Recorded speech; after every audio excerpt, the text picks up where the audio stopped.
That one was spicy. So the Warriors have to play 48 minutes. So I see this going 7. I have it. I have the Nuggets in 7. Ant-Man, Batman, Watchmen, Lakers at 5. It's money time now.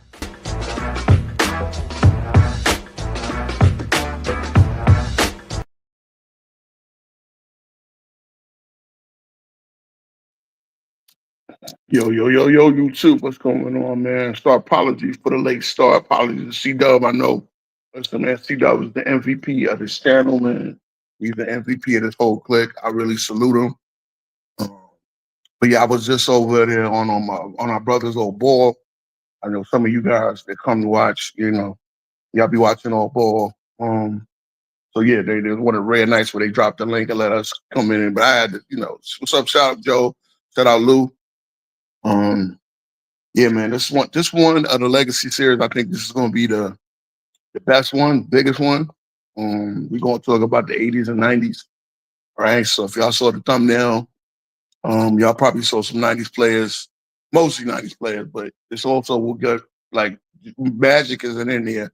He only played the 1 year in the 90s, but the Magic, the 80s guys that ended their career in the 80s, and we're going to talk about Legacy. And we're going to talk about, because you see the title, I said, man, but he had Pippen. And in my opinion, that's the worst. This is where basketball talk all went to hell. Because I think, yeah, no doubt. It's the worst, no doubt, Lou, the worst phrase in NBA history. It's really what got us all at a loss right now. I've been having debates. I've been in a series of debates. And we're at the point where, as I said on this channel many, many times, I've had multiple streams alluding to this, man. I wish JB was here because he'd be backing me up, man. But this was a JB work night. You know what I'm saying? Hopefully soon, if all things go well, we'll be able to have him on here every night, my partner. Shout out for Barbados. Look, yeah, my man GoCast, my man CW is in Barbados, still producing the show, still watching, still checking in.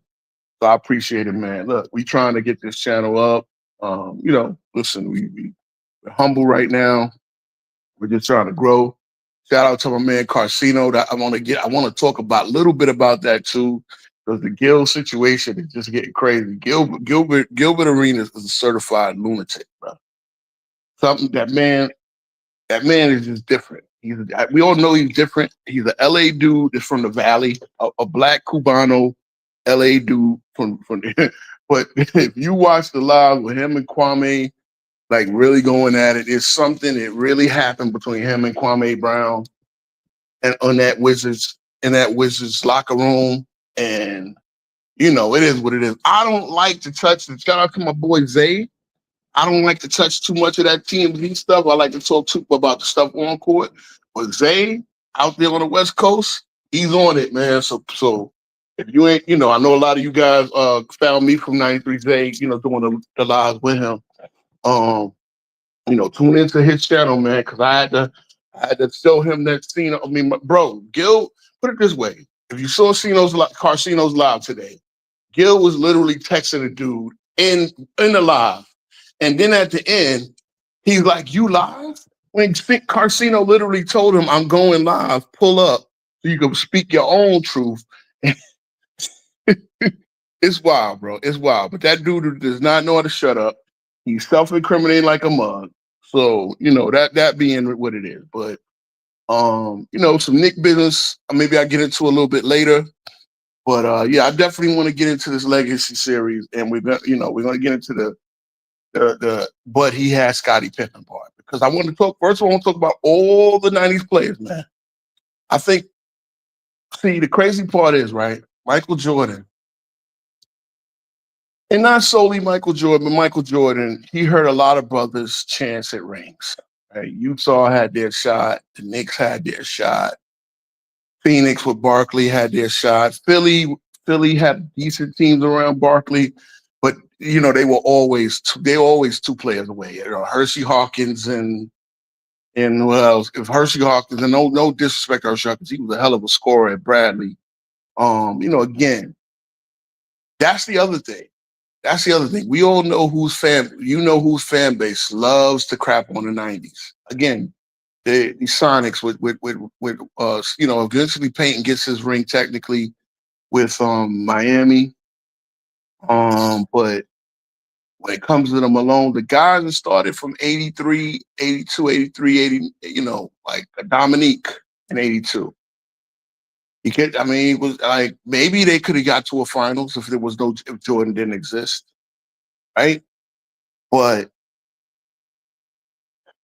I don't, again, Scottie Pippen deserves a lot of the praise he gets, because for Scottie Pippen to have become Scottie Pippen, Scottie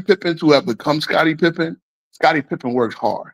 There's no doubt about that. And I think that these fan bases now, they both hurt and they overshoot what Scottie Pippen was.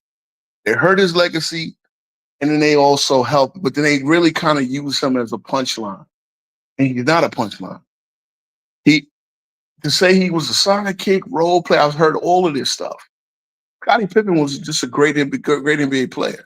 He was a player good enough, and at his very peak, that you could make a playoff team around. But the idea that he was a number one of a championship team, well, again, he got to some good Portland teams. He wasn't at 33 years old. Unfortunately, he wasn't exactly the same guy. The back surgery, at 32, he played with Houston. Again, thinking, the year after Jordan retired, the lockout season, 99, they got knocked out in the first round. Pippen, again, and to be fair to Pippen, Barkley and Olajuwon had fell off a cliff.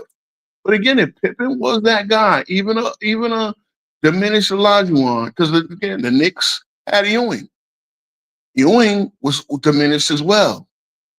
But they put some new, they put Sprewell, they put Houston, you had LJ. They made it to the finals. They made it to the conference finals. Back-to-back years after going to the finals. Hold on 1 second.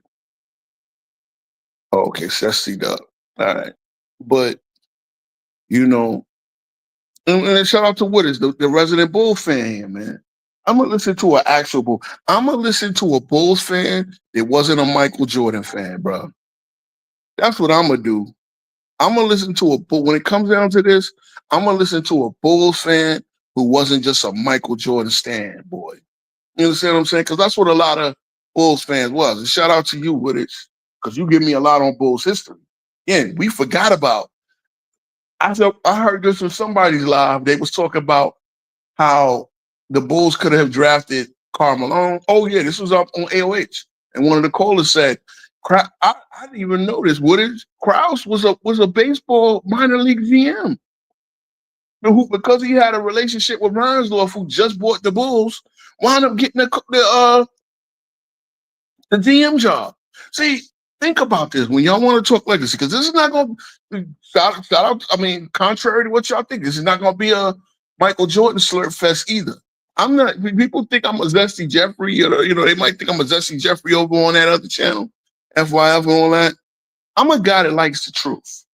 I resisted giving Jordan the GOAT status. I resisted it. Once he got that 6th ring, I felt he earned it, especially when you looked at The Last Dance, especially when you looked at how the Bulls got through that season. The way the Bulls got through that season, with Pippen being out half the year, Jordan just physically wearing down, Rodman and with his issues, Jackson, again, it took a lot for the Bulls to win the championship, and we just trivialize it but he had Scottie Pippen. See, nowadays, because the GOAT had what they felt is another great player, we now go back and look at it. And that's the thing, because now, one thing you never heard back in the 80s, but a Kareem had Magic. Oh, but Magic had Kareem. No, you know what? Magic was a shot of again, shout out to Travis, T Perfect, and you guys over there on on damn it, Dart's channel. Sorry, Lights Out Sports. But when I go over there and judge, and if you're gonna sit there, this is where casual. I remember I judged it for casual, and I was rooting for Travis. I've had my run-ins with Travis, but Travis came out there when having a debate of who had more help between Magic and he used the fact that Magic was the fourth leading scorer on a couple of those championship teams as that was a bad thing. Here's how convoluted we are when looking at basketball now. Magic Johnson was the point guard. So if three guys outscored Magic, guess what? Magic did his job. He understood that, guess what? I can make these guys 20-point scorers and I don't have to score 20. I mean, I'm sure there was a team or two where Isaiah wasn't the leader. Maybe it wasn't. But Isaiah, if he was doing his job, he wasn't the leading scorer on the Pistons. They didn't need him to go get 25. Now, that would be nice when they needed him to get 25 and 30 and 40. They were nice like that, but Isaiah is the quarterback of the team. It's like having a quarterback. Put it this way. If a Magic had three guys that outscored him, that's like being a quarterback of a team. And you're a running quarterback a little bit, but you got three guys that catch 100 passes. See, people hate my cross sports analogies, but you got to kind of look at it a certain way because no one would ever criticize a quarterback for throwing for three different receivers to get 100 catches. Like two receivers, if Brady had both receivers, Welker and what's the name, and then the tight end, or even we had Welker and Aaron Hernandez, I know, and Gronkowski, they all got 100 catches. That would be Brady doing his job, right? So why in basketball would anybody dare, when Magic was the point guard of the Lakers, use that as a negative, that he was the third or fourth scorer? That's the point guard doing his job. Now, when you compare it to Larry Bird, who was not the point guard, who played small forward, even though he had playmaking ability, Larry Bird always had a point guard. Larry Bird did not have to play point guard with the Lakers. With the Celtics. So they were almost equal players in one, but one played the small forward position, the other one played the point guard position. And this is what we do now. We don't really look, and I really want y'all to feel me on this, man. We don't look at teams the way they're supposed to be looked at. We look at it as, oh, but this guy had this guy, therefore this guy can't be as great as he was. No, I look at teams as when you get a championship team, what do? This is let's keep it real. This is the problem. This is why you have all the team hopping. And I swear to God, right now as I'm speaking, I wish JB was here because he'd be amening me, man. For real, man. Real talk, man. Anybody out there in these streets, man, I'm looking for a Tuesday guy to bounce things off of, man. I know, until we get a real panel going. I know we're a small channel, but I'm looking for a Tuesday partner right now because, this is something like I'm speaking, I'm riffing on my own, but I don't want to be the one talking. I need somebody to tell me I'm not bugging because we now look at teams and we start playing the scarcity role, like a team, like Allen Iverson should have a ring. If he had a great center, a great scoring center. I know he had Mutombo for a minute, but Mutombo at that point was already in his mid-30s. And Mutombo was never a scoring center in the first place. If Larry Hughes would have hit harder early on, man, if he would have became the player he should have became. I know he battled a lot of injuries and stuff, but I don't know, small forward, a powerful. If he had a Derek Coleman in his prime, I know Derek Coleman wound up on the Sixers at one point, but Coleman was not in his prime. You're talking a different scenario, man. But yet, we can sit there and look at the fact that Jordan had Pippen and think that somehow that's a negative. Like, come on, man. If you come to this channel, I really wish these guys that I be arguing all day with in Go James Kingdom, the Facebook group. Because it's so funny. They sit there and they say there's 30,000 members in the Go James Kingdom Facebook group. But when you go to the Go James Kingdom podcast, they're smart enough to not use that 1 and 9 without Pippen nonsense. The one boy, I wish you was here last Tuesday. I wish you pulled up this week. You know, I don't know, maybe I should have put more promo into this, but it seems kind of dead in here. You know what I mean? I wish you would, because you another one. You use that on the sneak tip. You use that talking point on the sneak tip.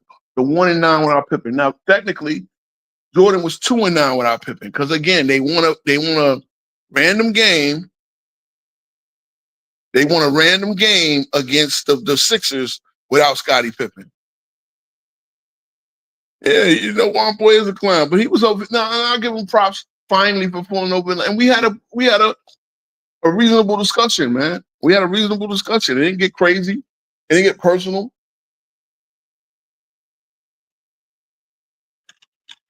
I mean, you know, but a lot of them guys are clowns because they'll make them arguments. They make them bad arguments, bad faith arguments, and then act like they don't. You know what they do over there at FYF. You know what their purpose is. Their purpose is to bring down Jordan. Here's my thing, and I'll say this as not a Jordan fan, as not as S.C. Jeffrey, as not whatever a George sexual, whatever thing y'all want to talk about, because I voted against Michael Jordan. I wanted everybody to win but the Bulls. I damn sure on my Knicks to beat them. I wanted to be the team that knocked them off the purse. They never got knocked off the purse. Jordan bowed out twice. You want to tell me Orlando did it? Come on. We all know that wasn't the same team.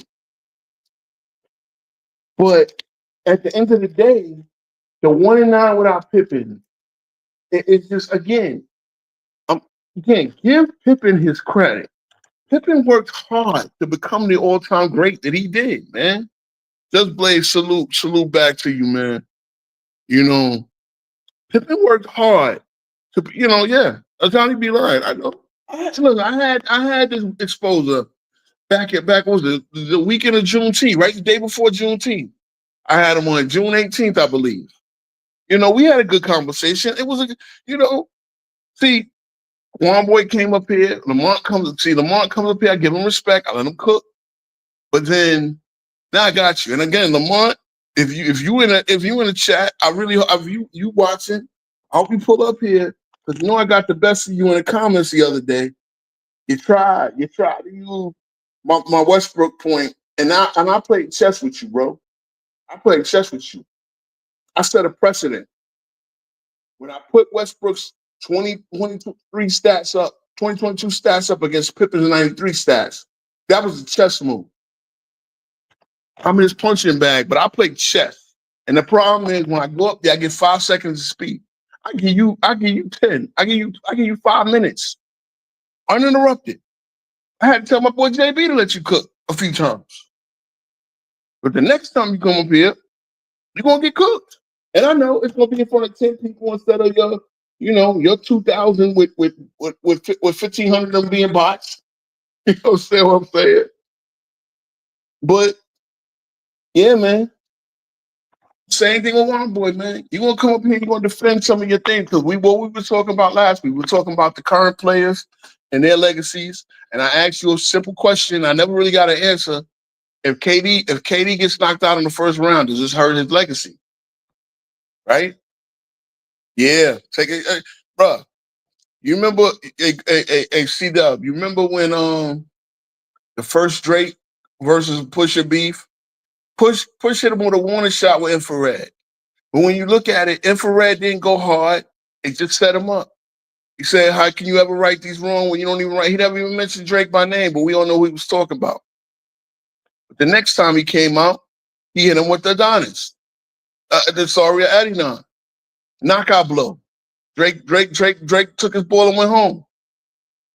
Come on, man.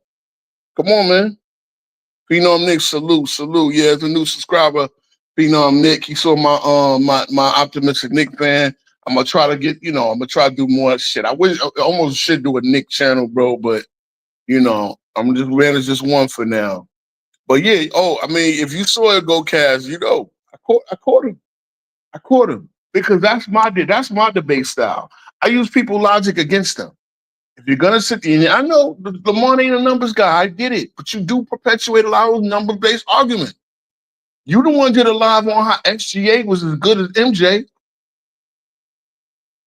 Lamont did a live on how FCA this season was as good as any, had a better season than any individual MJ season, which don't really plan out. But he tried. It's funny because he said offensive player when there was a couple of years where MJ averaged more assists than FCA, and MJ's not the point guard. But okay, it was cool for content. But you say you're not a numbers guy or you're not a totals guy.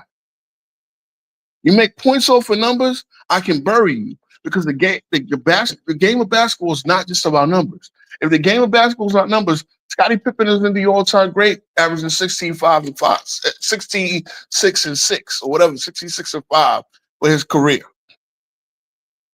If the game is about numbers, see, that's the thing, it's about beyond numbers. It's about beyond numbers. So, when it comes down. Oh yeah, Robin took the gloves off today. Oh yeah, that's what you was talking about. Oh yeah, Robin went ham.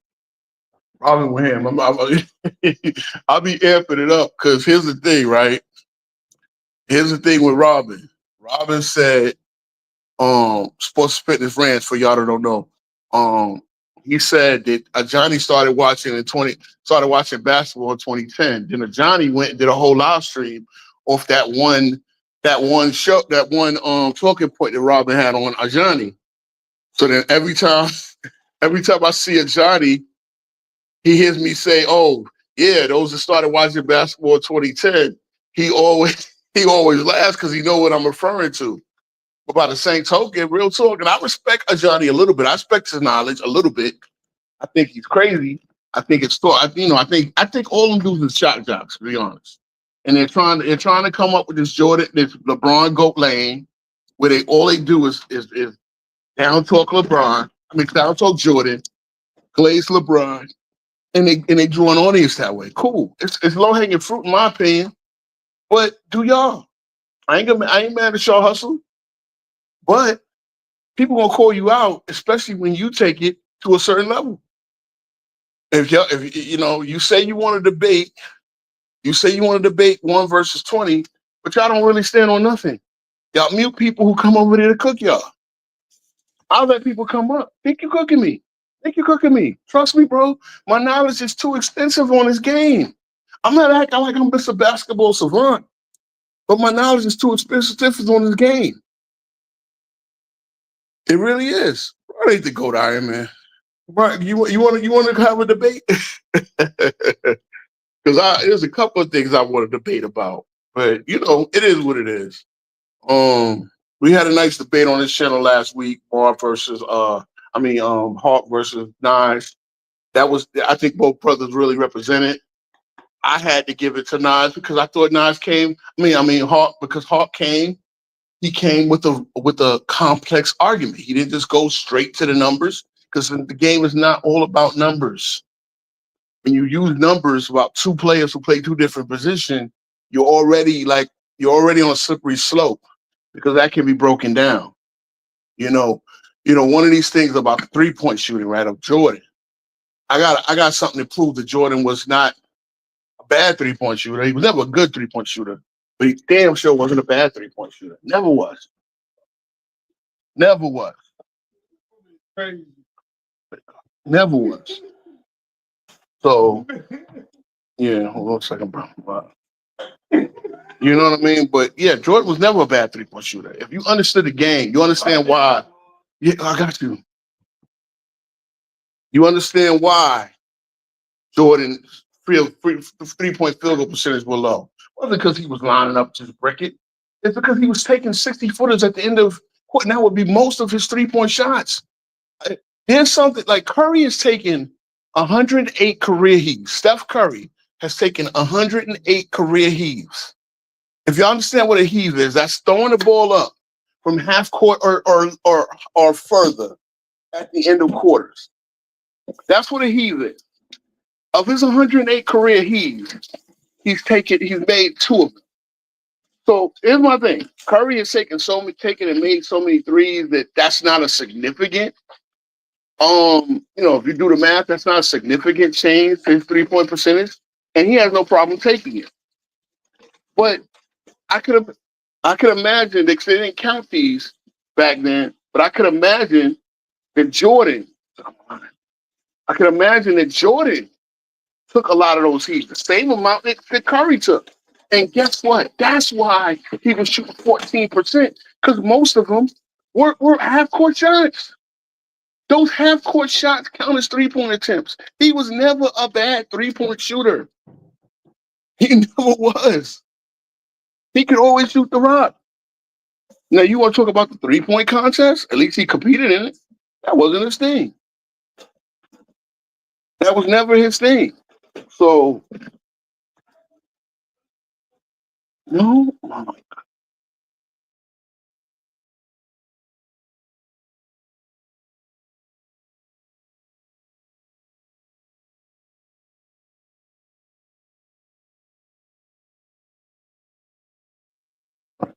That was really never.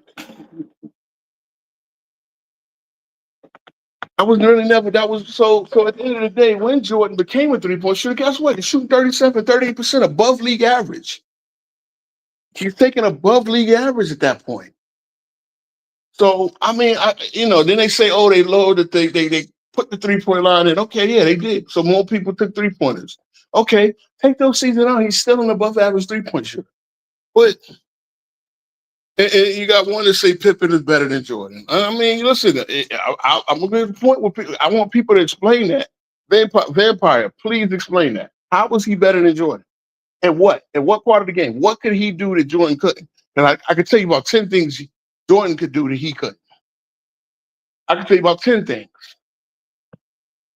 I mean, again, that's like, look, if you feel that way, here's one thing. Then why didn't Pippen lead the Rockets out of the first round the next year? See, it's crazy. Y'all always say that the Bulls won 55 games, and that is one of the most. Again, y'all still don't understand. Y'all don't. If the Bulls won 55 games because they still had Phil Jackson, they still were a good team. But y'all forget the Bulls won 57 games. They were the 2 seed. They won 67 games in '92. That's a higher level than what they were in '93. They were a team that was then going through the battles and all that.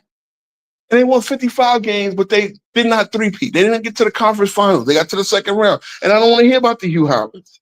I don't want to hear about the Hugh Howards because again, they could have won games. They could have won game 7. They didn't.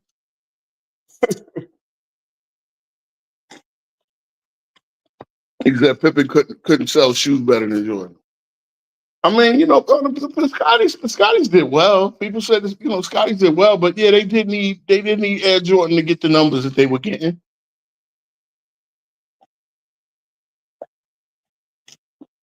The Barclays did well as well. You know what I'm saying? So, but yeah, man. I mean, Malone gets looked down at. We start acting like. I mean, shout out to Spreewell. As I always say, when I pull up places, shout out to Ron Strickland, one of the best point guards I've ever seen. Ron Strickland, the whole 90s couldn't make an All-Star team. But in the 2010s, Kyle Korver makes an All-Star team. Think about that. Ron Strickland. Now, all you guys that saw Ron Strickland play, y'all know how good Ron Strickland was. You mean to tell me that the 90s was so bad that Ron Strickland couldn't make an All-Star team, but a guy like Kyle Korver could in this supposedly hyper-competitive era? Come on, man.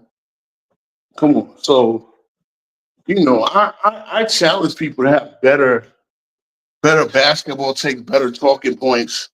You know what I'm saying? Overall, I challenge people because, y'all, we've gotten it so crazy, but that's what it is. When I say it's the worst phrase in basketball history, I mean it. I mean it. I really do mean it, man. Bro, G24, yo. Again, they like Kyrie. Okay, Strickland probably would have needed to develop a 3-point shot to be what Kyrie was. Think of a shiftier Kyrie. Ron Strickland, but Kyle Korver, Paul Millsap. Paul Millsap to me was a Clarence Weatherspoon. maybe with 1 inch. That's what he was, Paul Millsap. He made I'm sorry, he made all-star teams. I'm not really trying to shit on these guys. But you talk about guys that couldn't sniff an all-star team. Like even Hardaway only made 4. Tim Hardaway, Hall of Famer, only made 4 all-star teams. Yes, and that's what it is. The point guard position was loaded. Now, and shout out to Gil Arenas. When I look at him, Kevin Jones, come on, man. Come on. Let's cook. Saying Curry, I'm gonna give Curry his all-time respect because he did it in this era. Curry would have been regular weed in the 90s, bro. Curry would have been regular because guess what? He would have had the freedom to shoot so many threes because the game was not an outside-inside game. Now, anything with Tyler Hero. Yeah, Tyler Hero. To me, he's Rex Chapman. Let's keep it real. I know they both went to Kentucky. To me, he's Rex Chapman. And I know Rex Chapman cooked Jordan for 38 that one time. Cool. You want to look at what Jordan did to Rex Chapman every other time he saw him? It's funny. It's like Gilbert Arenas. I put 60 on Kobe. Like Kobe was really paying attention to you like that. Yeah, Nick Van Exel only made 1. I mean, Kobe, you can go look at these guys and man, these guys were great. And I mean, so let's keep it real. Nash was getting cooked. Nash was a backup point guard in the 90s. He was drafted in 96. Nobody looked at Nash as a starting. Let me go look at Nash's stats real quick early on. Just so I'm not misremembering anything. Because I remember like Nash was just a guy, okay, good point guard, good point guard, but he probably could start and be a decent starter one day, but nobody looked at Nash as a Hall of Famer when they drafted him. First 2 years, he didn't start at all. He averaged 3 points in his rookie year. Nash didn't average double digits in 2001. He played 4 seasons in the 90s. He played 4 seasons in the 90s, fellas. Nash played 4 seasons in the 90s. He did not. I remember this too. And this is not, again, I'm not trying to shit on Pippen. But yeah, for Pippen to have the lockdown defense that y'all think he had, he got cooked by Jamal Mashburn in Jamal Mashburn's sophomore year, second year in the league. This is Jordan is not there. This is where Pippen is alone. This is actually 93, 94. That year that they won the 55 games, Jamal Mashburn dropped 52. You know what I'm saying? Like, a lot of these LeBron fans were not around in the 90s. So the 90s is my era. That's when I first started watching in the late 80s. I'm watching all throughout the 90s. I know. J.R. Ryder was a beast. Physically, he was. He just didn't become an all-around player. Chapman cooked Pippen, yeah. Bullock cooked Pippen. Dale Ellis cooked Pippen. Pippen, and no diss, but Pippen it's true. Pippen took the hard matchup a lot of time, but a lot of these guys cooked them. Pippen was not that type of defender to lock you down. He wasn't. He wasn't that. He was a guy that could bother you in the passing lane. He was a guy that made it a little harder for ball handlers to bring it up. He was a guy that caused turnovers. That was what the Bulls overall was a great defensive unit. It wasn't one guy just taking everybody out of the game. No, it wasn't like that. The Bulls played defense as a team. That's why when Jordan retired and Pete Myers took his place in the starting lineup, there wasn't that much of a drop-off. Pete Myers was a strictly defensive player, but it wasn't an offensive drop-off. And the Bull, yeah, that's arguable at best because I don't remember Jordan getting cooked regularly by certain guys. I don't remember Chris Mullin cooking Jordan. Don't. So they were different. They were different defenders. Pippen was a different defender. Pippen's extra arm length and that stuff helped. Neither one of them were good at guarding the quick guards. Ross Strickland cooked the both of them. Tim Hardaway could cook the both of them. That was the Bulls' Achilles heel. Get a quick guard, and you could cook. JB's there, man. Let me drop the link, man. You can get it from the chat. Normally, if I knew JB had a little time, I'd have gave him the link, man. But I'm trying to cook on this one, man. This is an important one. It's an important one, but I've got the link in because I done ripped for 34 minutes, so and I ain't trying to be in all night. So, but I do want to get this. Hold on, the link is in the chat. If you watching C Dub, you could put the link in the chat as well. Grant Hill, stay cooking Pippen. Let's keep it around. I'm not trying to shit on Scottie Pippen, guys. Hey, Stockton deserves some love too. Obviously, Stockton, when you look at him, one of the statistical GOATs, he has 2 all-time records of 2 important stats, steals and assists. And he has them so far. He's so far ahead of everybody else that they probably will never they probably will never catch him. So the link is in the chat on both streams. Anybody want to pull up? Anybody want to pull up and say something, man? Y'all more than welcome. You understand what I'm saying? JB probably on break watching him, probably watching in his headphones, man. But listening to because there's nothing visual here. This is a radio show. Trying to get more interactive. Trying to say more videos and stuff like that. We'll be working on that soon, man. And have more visuals to prove some of the things I'm talking about. But right now, we just a topical listening podcast for now. We're gonna I'm gonna try to get some debates going on up here, man. Stuff like that. But yes, I mean, again, a lot of people really misremembered what Scottie Pippen did, man. Yeah. Shout out to G24, man. See, these are guys, these are old heads like me, man. They know what they was talking about. I remember what Larry Johnson said, Scottie, your best move is passing the ball to Mike.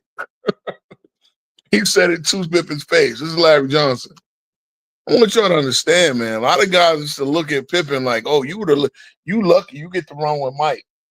Because other than that, we wouldn't know your name. Larry Johnson thought he was better than Pippen. Charles Barkley knew he was better than Pippen, especially his feet. That's why he said, hey, look, I'm at this. In 99, Charles Barkley felt he was at the stealing money. He was 36 years old. He felt that he was just playing it out to get that big money. Because as we know, 96 is when the big contract started going. So Barkley signed it was a max, whatever it was. He signed his big ass contract to play out the string. And he said, okay, I'm not gonna be a franchise player no more. I'm not a franchise player. Hey, Scottie, you 3-4 years younger than me and Keem. Hey, carry us. You said you could carry the Bulls, carry us. And he didn't. I hate to say it, guys. Scottie was not that dude. I want some of you FYF cats. I wish y'all were over here, man. I should have did a better job of promo. But I wish some of you cats was watching. See, I killed Lamont in them comments. That's why he But I wish some of you Goat James Kingdom FYF dudes was over here. Because we're gonna talk about the 90s. Let's talk about it. I remember Bruce Blitz showing me the film way back in 2019. He's a Bulls fan. Bruce Blitz, he killed Scottie Pippen. Because Scottie was a whiner. Keep it real. Scottie whined a lot. There's a reason why. And Jordan never, ever, ever threw him under the bus for it. Never. Yeah, these guys are Pippen lovers. Because that's the thing. Again, to the theme of the show, the better Scottie Pippen gets to be, the worse Michael Jordan gets to be. Here's the bottom line, man. You have 2 great players, you win with them. Again, if LeBron gets a Luka, you don't get knocked out in the first round. You think Jordan would have ever got knocked out in the first round with a second scorer, the caliber of Luka Doncic? Even at 40, Jordan would have known to let Luka run the show. You know, I know that Jordan could have played number 2. He didn't win as much. No, yeah, he did. He won way more than MJ. Trust me, Vampire. I don't know how old you are, but trust me, he did. Some of us saw that era. Some of us saw the Bulls grow from a team they couldn't get past the Pistons until the championship team that they were. But Scottie wanted a lot. Scottie wanted a lot. Yeah, bro. Look, bro. I pick it. The one thing about me, I pick from a lot of things that I saw. I can learn from anybody. I learned from the Clayton Crowley series, making the case of. Shout out to Bruce Blitz. Look at this. Look at this. People see what I see. I wish he was still making content like that. Okay. MJ used to work the refs, cry to the refs. Bro, LeBron was on his knees to the refs. LeBron whines to the refs. MJ worked the refs like everybody else. Patrick, Pat Rod, all the coaches and all the stars used to work the refs. That was part of the game. But crying to the refs, that's a different story. Scottie used to cry about everything. Scottie used to cry about the physical play. Scottie used to cry about being, again, we all know he threw a temper tantrum in '94. That's why he has this big, all of a sudden, beef with Jordan. They got Jordan to induct him into the Hall of Fame. All of a sudden, don't like Jordan. Now Jordan was the worst teammate in the world. Come on, man. This is what's so crazy, bro. Y'all so spicy out here. And again, this is why I'm Mr. 10 Toes Down. This is why I'm Mr. 10 Toes Down. Because y'all will say something 1 minute, 1 year, and then 3 years later have a whole, like Gilbert Arenas, like fucking Nick Wright, like Shannon Sharp, all y'all cats that be online. Again, for y'all said there were people that had Kobe in their top 3 a couple of years ago. Even though you had LeBron number 2, you had Kobe 3. You put him over Keem you put him over Kareem and Magic. You put him over, but now all of a sudden he's in top 11. The same people that said he was number 3, or even said he was number 2 before LeBron won that extra ring, are now saying he's not top 10. That's why I don't take none of these cats in the media seriously, bro. I don't take none of these cats in the media seriously. I don't say like look, at the end of the day, Scottie Pippen averaged 16 points a game. Points ain't everything, but Scottie never led the league in anything. I mean, come on now. Come on. Go look at Chris Mullin's stats. Okay, I know Chris Mullin wasn't just garbage on defender.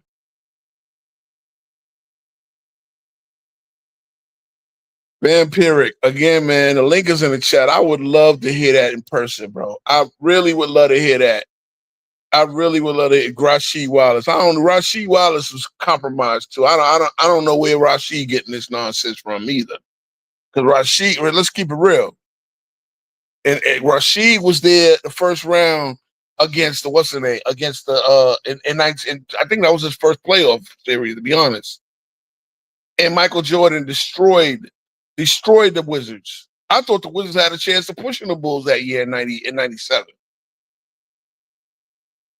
Come on, man.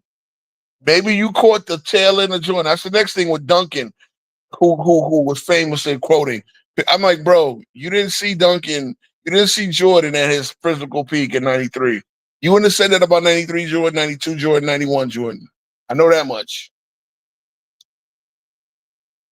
Like, I'll say this, Vampiric. I'll say this.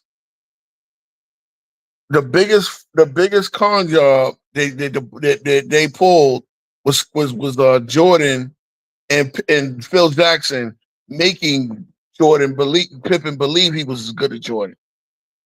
Because he wasn't, but they made him believe that.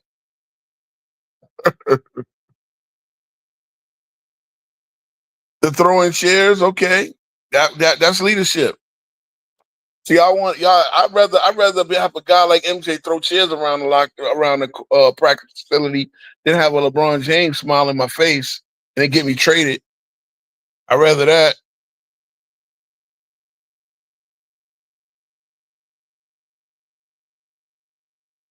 See what I'm saying? Like, I mean, again, and he caught the tail end of Jordan, C-Dub. He caught the tail end of Jordan. He didn't catch Jordan at his prime physical peak. But if he'd have had to see Jordan in a 7-game playoff series, Duncan would have never said anything. He would have never even uttered anything like that, man. Pippen was the team player. MJ was the chat chaser. Okay, I mean that's your take. Pippen was such a team player that when a shot wasn't drawn up for him, he sat on the bench. And that's what's so bad, bro. Yeah, Oakley used to give Pippen shit, bro. You know, they used to haze him as rookie. Oakley was a second-year player. Hazing Pippen, Oakley was a third-year player. Hazing Pippen, the rookie. You know what I'm saying? Like, but again, look, the Bulls. I've tried to give Ewing his props, man. Ewing again, for my Knicks. I had to tell my brother Low Ball TV about 12th man's. John Stark being a 12th man on the roster, who they about to cut, but then Pat Riley threw him in and he started playing well. Ewing never had that second guy. Stockton had Malone. They always, they got, the Jazz, every year they win the playoffs, but 8 years they didn't get out of the first round. Again, it was hyper competitive out there in the West. The Jazz were always a very good team, probably missing that third consistent scorer, that second scorer behind Malone, while Stockton was setting everybody up. I mean, they had Jeff Malone, guys like that on the check, but they probably needed I don't even know, like a Danny. If they had a Danny Manning type, like a small forward next to Malone, or a better shooting guard, if they'd had a Clyde Drexler, they probably won a ring at some point. But a lot of guys, again, it was really hard to win rings with Michael Jordan there, man. It was hard to win rings in the 80s. And we can get into the 80s too, man. Isaiah's career was done by 94, but he was mostly an 80s player. Now, this one I could get with. The Knicks I always felt the Knicks had a better team than the Bulls. And I did feel that MJ had the refs in his pocket. I do. I felt that way. But again, at the end of the day, I cannot just, a lot of times the Knicks just did not, obviously just Charles Smith, doing themselves in 97, the fight with Indiana. I mean, not Indiana, Miami. So they didn't even get to the Bulls. 98, not 98. Pretty much the Knicks' best chance was 97, 97, 95. Knicks got beat by Indiana, unfortunately, 95. And the Bulls got knocked out as well. 94, obviously, we beat them, but there was no Jordan there. 93, and that was it. 93, 96, 97. I really wanted Jordan to come back. I really wanted the team to come back in 99 because I felt maybe the Knicks would have beat them. Even as the 8th seed, I thought the Knicks would have beat them. When we got Spree, oh boy. You got a team that's a little long in the tooth now with the Bulls. As they were the oldest team to win a championship. Yeah, Knicks had a lot of shots, man. But we just never, and that's why I'm really excited about this year because I think we're gonna have a really good shot. But that's for another. We talking about the 90s. The bad boys, man. Listen, that's another one. Bill Laimbeer. I'll tell you something, man. Bill Laimbeer was an intimidator. He wasn't that. He was more skilled than you give him credit for. He was a taller, more skilled, less facilitating Draymond Green. Everything that Draymond Green does for the Warriors, I'll tell you, Bill Laimbeer did for the Pistons. He didn't have to facilitate because that was mainly Dumars and Isaiah's job, but hit a knockdown three, rebound, lay the pipe, lay the wood on players, lay guys out, and physically intimidate. That was Bill Laimbeer. Could play the 4 or the 5. They had a lot of interchangeable part. They had a very long front line. Pistons were a problem. The bird them and that was their way. As we know, the Pistons became physical, not only to deal with Jordan, but to deal with Bird in the Celtics.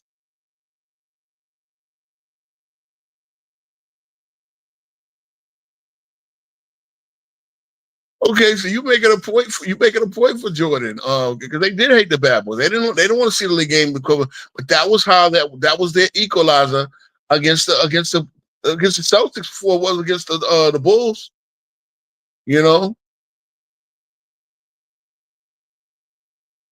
That was definitely, man. That was definitely. I'm gonna put the link in the chat again. You might want to pull out. I know sometimes guys is, but anybody wanna come holler.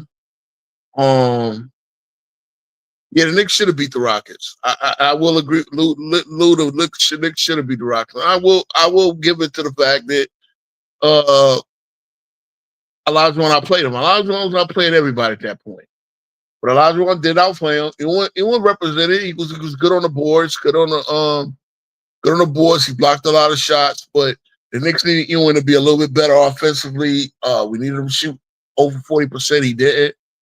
But that's just, I mean, you got to keep Olajuwon on you. It's not, you're not gonna get too many easy buckets. You know what I'm saying? So, look, guys like Fat Lever were great, were very good play. I mean, because guys like Sidney Moncrief had a short career through the injuries, knee problems. Bernard King, another one, man. I really wish this generation watched how good these guys were, man. I really do. Orlando Blackman, great player. You look at guys I thought were better than Reggie Miller. I thought Orlando Blackman was a better player than Reggie Miller.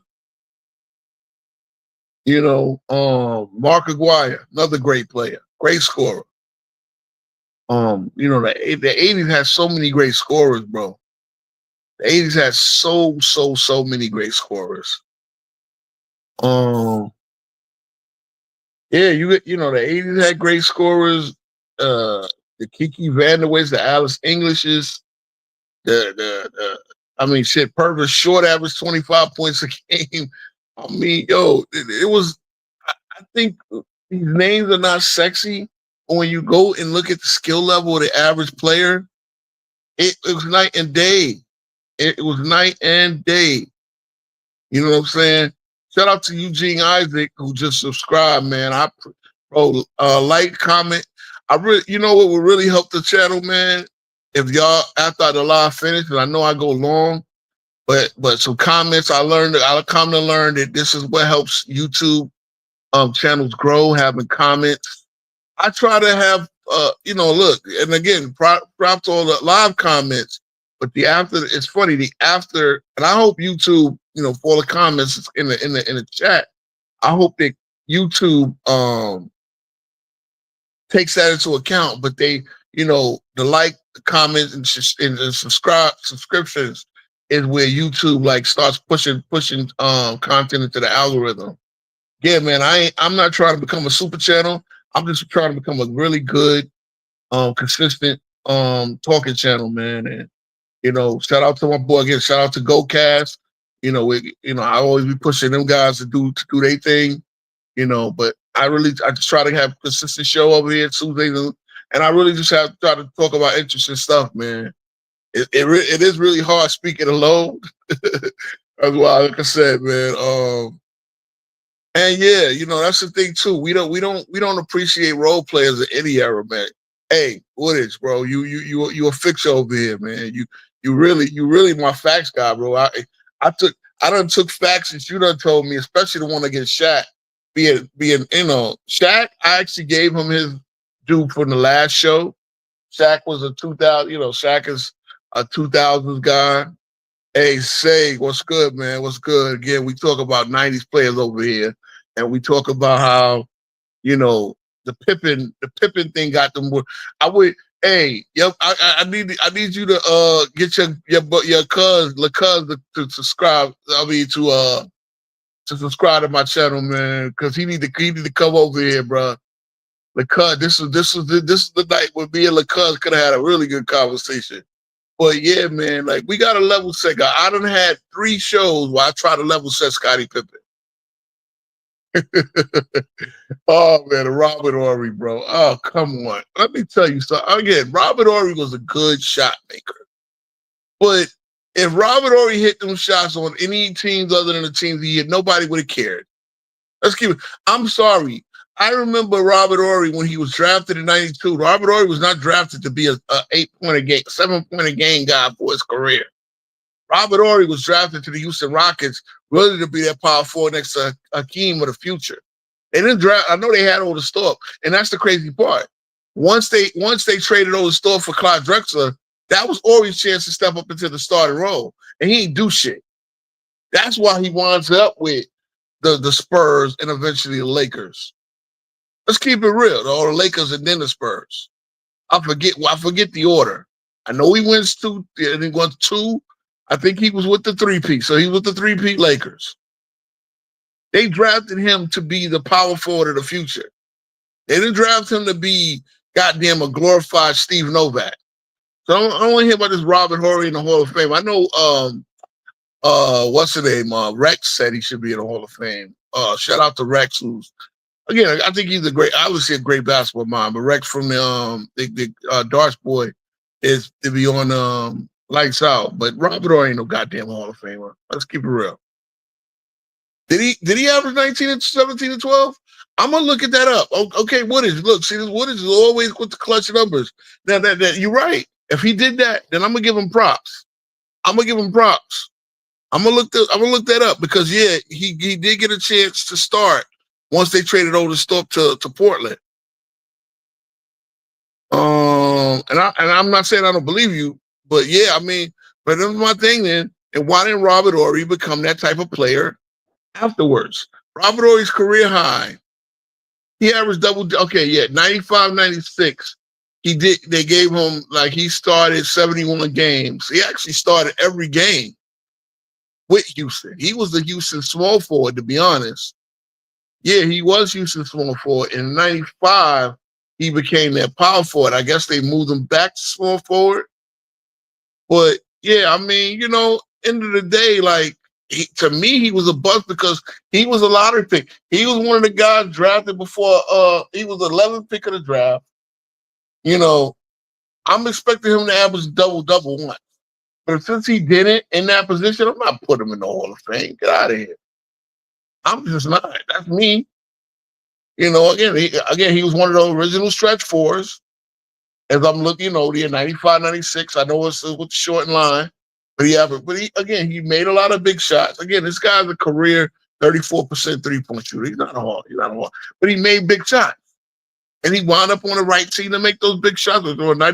By 96, they traded him to Phoenix and then to the Lakers. Oh, yeah, I remember. He was part of that Sam Cassell trade. It took Sam Cassell to Phoenix or whatever. I believe. And the next thing you know, he's with the Lakers. Hold on. But yeah, Horry is not a Hall of Famer. I'm sorry. He was drafted in a better spot than to be. But I'm also going to look up that 95 finals. So that, if he did that, that was definitely, he did that. He does that against Horace Grant. That's a hell of a series. But like I said, man, you see, you learn things. Yes, he did. He averaged 18 and 10. Said he blocked 2 shots a game in the finals. Again, they dusted off the bro. My God, Akeem. See, this is what for those that say Akeem, and mind you, Mario Ellie, Sam Cassell, Kenny Smith is the backup at this point. Kenny Smith wound up backing up Cassell at this point. But yeah, Robert Horry played his ass off in that final. So, yeah, I'll give him that, but that's not good enough for the Hall of Fame. I'm sorry. He averaged 17 and 10 with 3 blocks. Yeah. Really good numbers. Really good numbers, but yeah. I mean, he was good. He was very good, but he was lucky. Not lucky because he had a knack for knocking down them big threes. Again, he's one of the first 6'9", 6'10" guys that could knock down threes like that. You know what I'm saying? But see, this is what I'm saying. Shout out to you guys for coming up with the facts, man. I forgot. I really did not. I do not remember. But Hakeem Olajuwon cooked Shaq. Cooked them. Absolutely cooked them. But guys at FYF would call me Mr. Frank Bukowski. But forget on that same stream, you said you would take Rudy Gobert to guard prime Shaq. Shaq had a representative number 28 and 12, 6 assists. But Hakeem averaged 32 and 11, 2 blocks, 2 steals. Hakeem cooked them.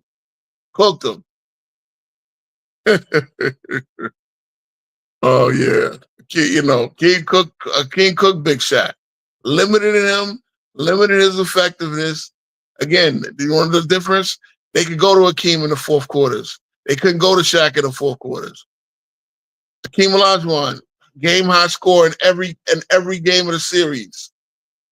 Akeem Olajuwon, game high rebounder. In the last two, Shaq only out rebounded him once. I assume both of them had 16 in game one. Matter of fact, let me look. Because we all know the see, this is the thing about Akeem. First of all, Akeem played all 48 minutes. Did it go to overtime? I'm looking, did it go to overtime? Yes, it did. So he played 48 out of the 53 minutes. My bad. But again, he only had 6 rebounds. So who had 16 rebounds? It was in that game one, both Shaq and Horace. So they were killing them on the boards. They have 57 boards, they're 41. And then we know famously in that game one, Nick Anderson bricked the 4 free throws at the end. And really was never the same after that. Those are the only 4 free throws that Nick Anderson took that whole game as well. So boy, that 95 finals, boy, that was something else. But yeah, at the end of the day, you got swept, Shaq. You got swept. So, you had Horace Grant still in his prime. You had Dennis Scott, Nick Anderson. You had a squad with you, and you got swept. So when Shaq starts, again, this is go to last week's show. When Shaq starts talking about what he would have won with so and so, he's not telling you the truth. You had Brian Shaw. Brian Shaw wound up being a good NBA head coach. Anthony Bowie. Obviously. But you had Penny. Penny was that dude. Penny was already that guy. And you got swept. Nick Anderson had 22 points in game one. Unfortunately, the 4 free throws in a row, that really fucked him up. He couldn't make a free throw after that. That is one of the most amazing case of a shell shock I've ever seen in the NBA. We going deep. And Nick Anderson was never a great free throw shooter, but for a shooting guard, he shot a decent percentage. 96, he becomes a 69%. That's around what his average was, but then he wound up shooting 40% in 97. It really fucked his head up for the rest of his career. Like guys that are for a shooting guard to be scared of the free throw line, for a shooting guard to be scared of the free throw line, bro, that was like a death sentence to his career. Like he was still always a decent player, good defender, but he never like recovered from missing them free throws, man. These are the things we saw, man. These are the things we saw. Again, you know the guy that got the steal on Jordan. Got the steal on Jordan. Like that, first of all, head-wise, if I got a steal on Jordan, I send the Bulls home, I should be riding high whether I made the free throws or not, man. Free throws, practice them. Oh, I see you came to the stage. So young man, what are you learning today?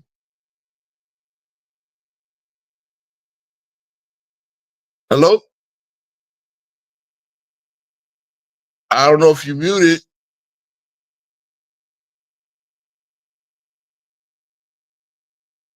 Scottie Warrior, what's up, man?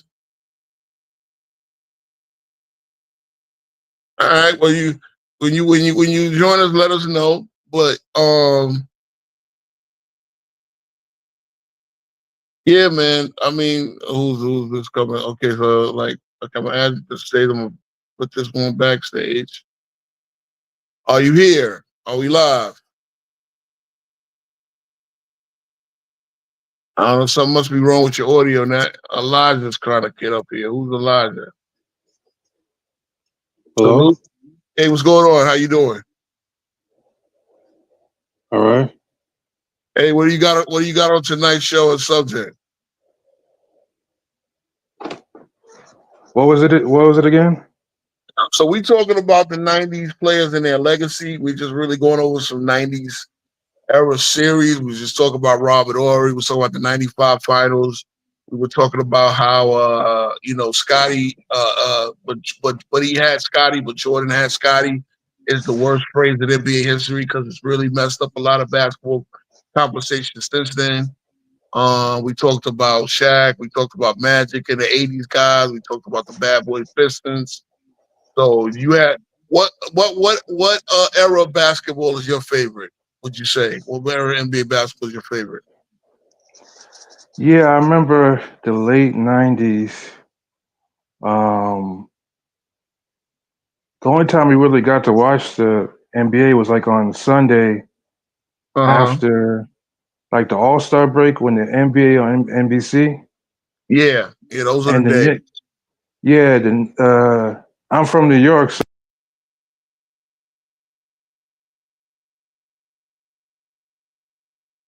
Is that me or you? Can y'all hear me in the chat? Can y'all hear me in the chat? Because I'm like my guests. Are you here? yeah, yeah, Okay. Last I think I heard was you from New York, and you say you used to watch the Knicks a lot. yeah. I was a kid. I was like 8, 9, 10 years old. But I remember watching the Knicks and on Sundays on NBC. And but that's it. I was a kid. You know, I usually go over to my uncle's house, and then Okay. you might turn on the TV, you might see them on, but you didn't really plan your life around basketball at that time. So I didn't really I remember they used to tape the games, and I remember you go over your cousin's house or something like that, and they would tape the Bulls games, and you would see you thought you were watching a live game, but it was taped, and you would see Pippen had the pull up three. He had the post up with the bank shot. Pippen was really, like a utility guy. He could really do a little bit of everything. Very versatile. Very versatile. And Yeah, that was one of Pippen's great qualities.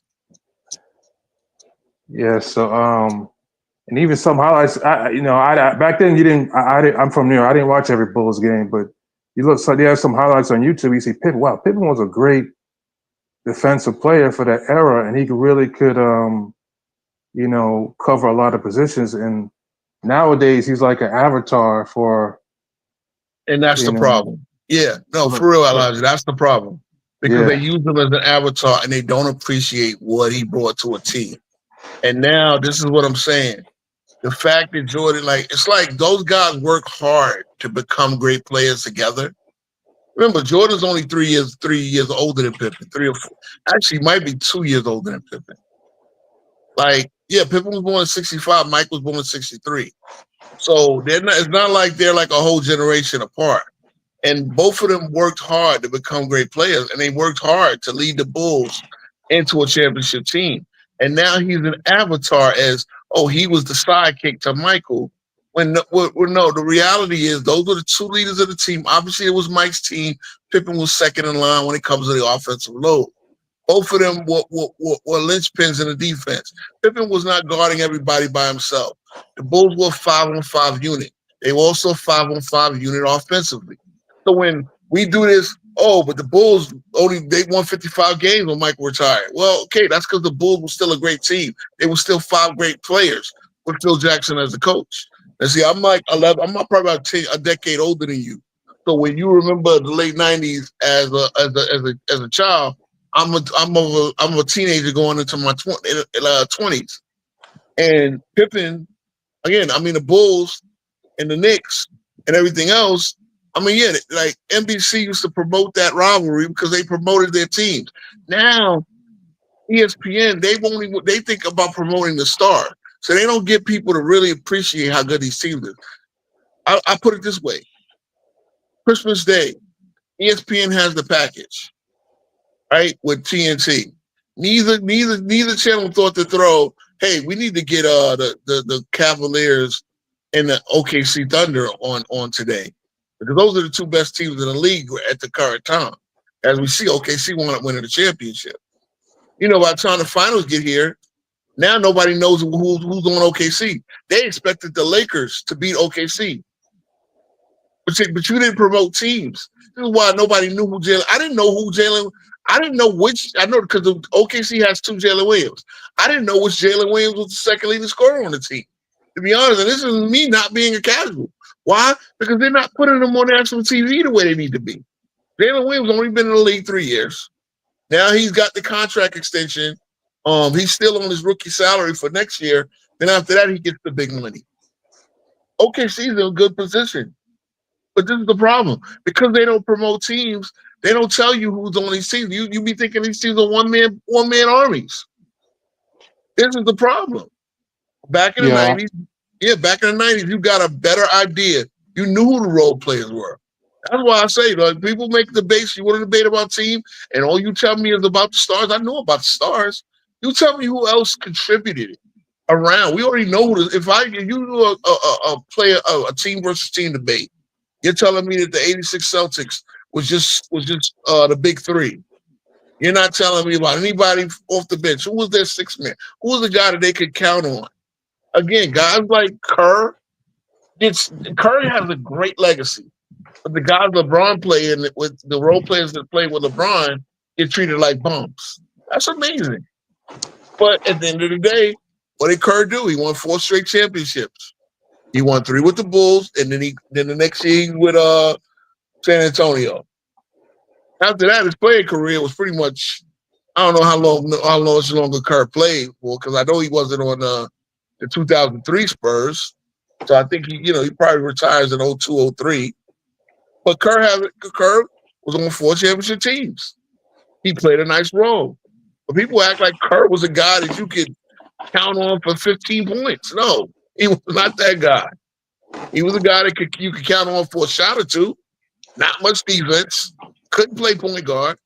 Same thing with John. I mean, John Paxson was a nice player, but probably the worst starting point guard in the league if you're going to look at that from a position standpoint, because Jordan and Pippen handled his point guard responsibilities in that triangle offense.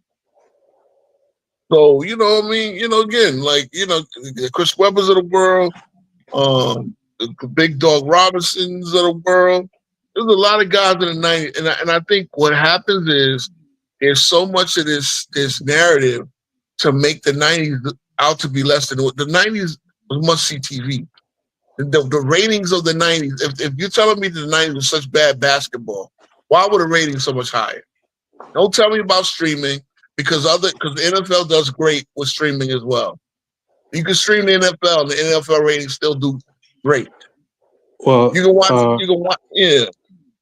I think basketball is so different today. I remember like 10 years ago, I went back and watched Hakeem play the Knicks in the finals. I just watched it because I liked watching Hakeem in the post, and he was really unpredictable, and it was like fun to watch just him. The Knicks defend him, and it was like, wow. And I remember the OJ thing happened during that. I remember that. How old were you during the '94 finals? No, I went to go back watch it on YouTube. Oh, okay. Yeah, I didn't watch it.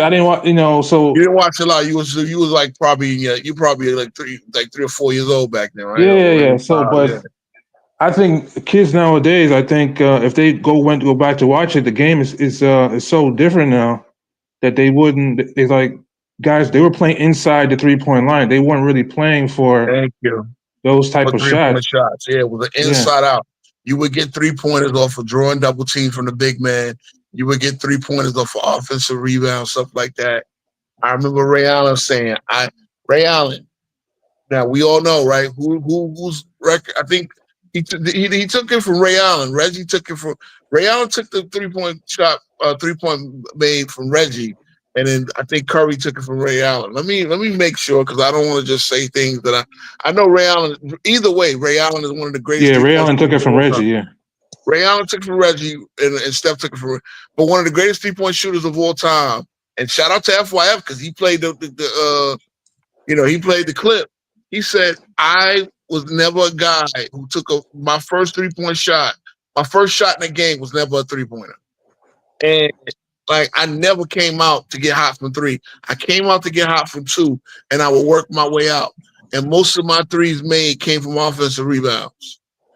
You know, and this is one of the greatest shooters of all time. I technical as a technical shooter, Ray Allen is the best technical shooter of all time. Yeah, he made 2,973 threes at a 40% clip for his career. Ray Allen. Telling you, I never took threes. I never took threes just to take threes. Yeah, man. Dale Ellis, Reggie, you got Allen Houston in there. Glenn Rice was such a great shooter. Glenn Rice was a gunner. Yeah, a great shooter and a great scorer, man. Shout out to Sarasota. Yeah, man, we over here cooking on basketball, man. That's what we do. I don't got no gimmicks. I ain't trying to, I was over here to tell the truth because I think we need more of this, man. We need more truth telling in the basketball speaking community, man. So, what about the '97 Knicks? I think they before the suspension, you think they could have Let me gave tell the you Bulls a something, bro. run? Okay, so this is my senior year of high school. Every single lunch table conversation, every single basketball court conversation was what the Knicks were about to do to the Bulls. And I felt that the Knicks were going to smack the Bulls. I thought the Knicks were going to win that series in 6. Unfortunately, it was a series that never happened because Charlie Ward decides to box out P.J. Brown. And P.J. Brown took acceptance, thought he got low bridge, and threw Charlie Ward. Now, let's say Charlie Brown, I'll say Charlie Ward. Charlie Ward. Through Charlie, because I had a friend named Charlie. If I'm thinking about these lunch table conversations, I had a friend named Charles Brown. But Charlie Ward wound up getting thrown into the stands. And, the Knicks I felt unjustly suspended. I felt that Ewing should not have gotten suspended, but he technically left the bench area. And unfortunately, the Knicks got done in by the Greg Anthony rule, which with Greg Anthony and the Knicks and with the Knicks came off his street clothes and jumped into a brawl with Kevin Johnson. He yoked Kevin Johnson up. So they decided to put the rule in anybody that leaves the bench area during an altercation gets suspended automatically for one game. The problem is I did not like them enforcing that rule in the playoffs. I felt that was unfair. Plus the players had no appeals process and the Knicks just got done in by that rule.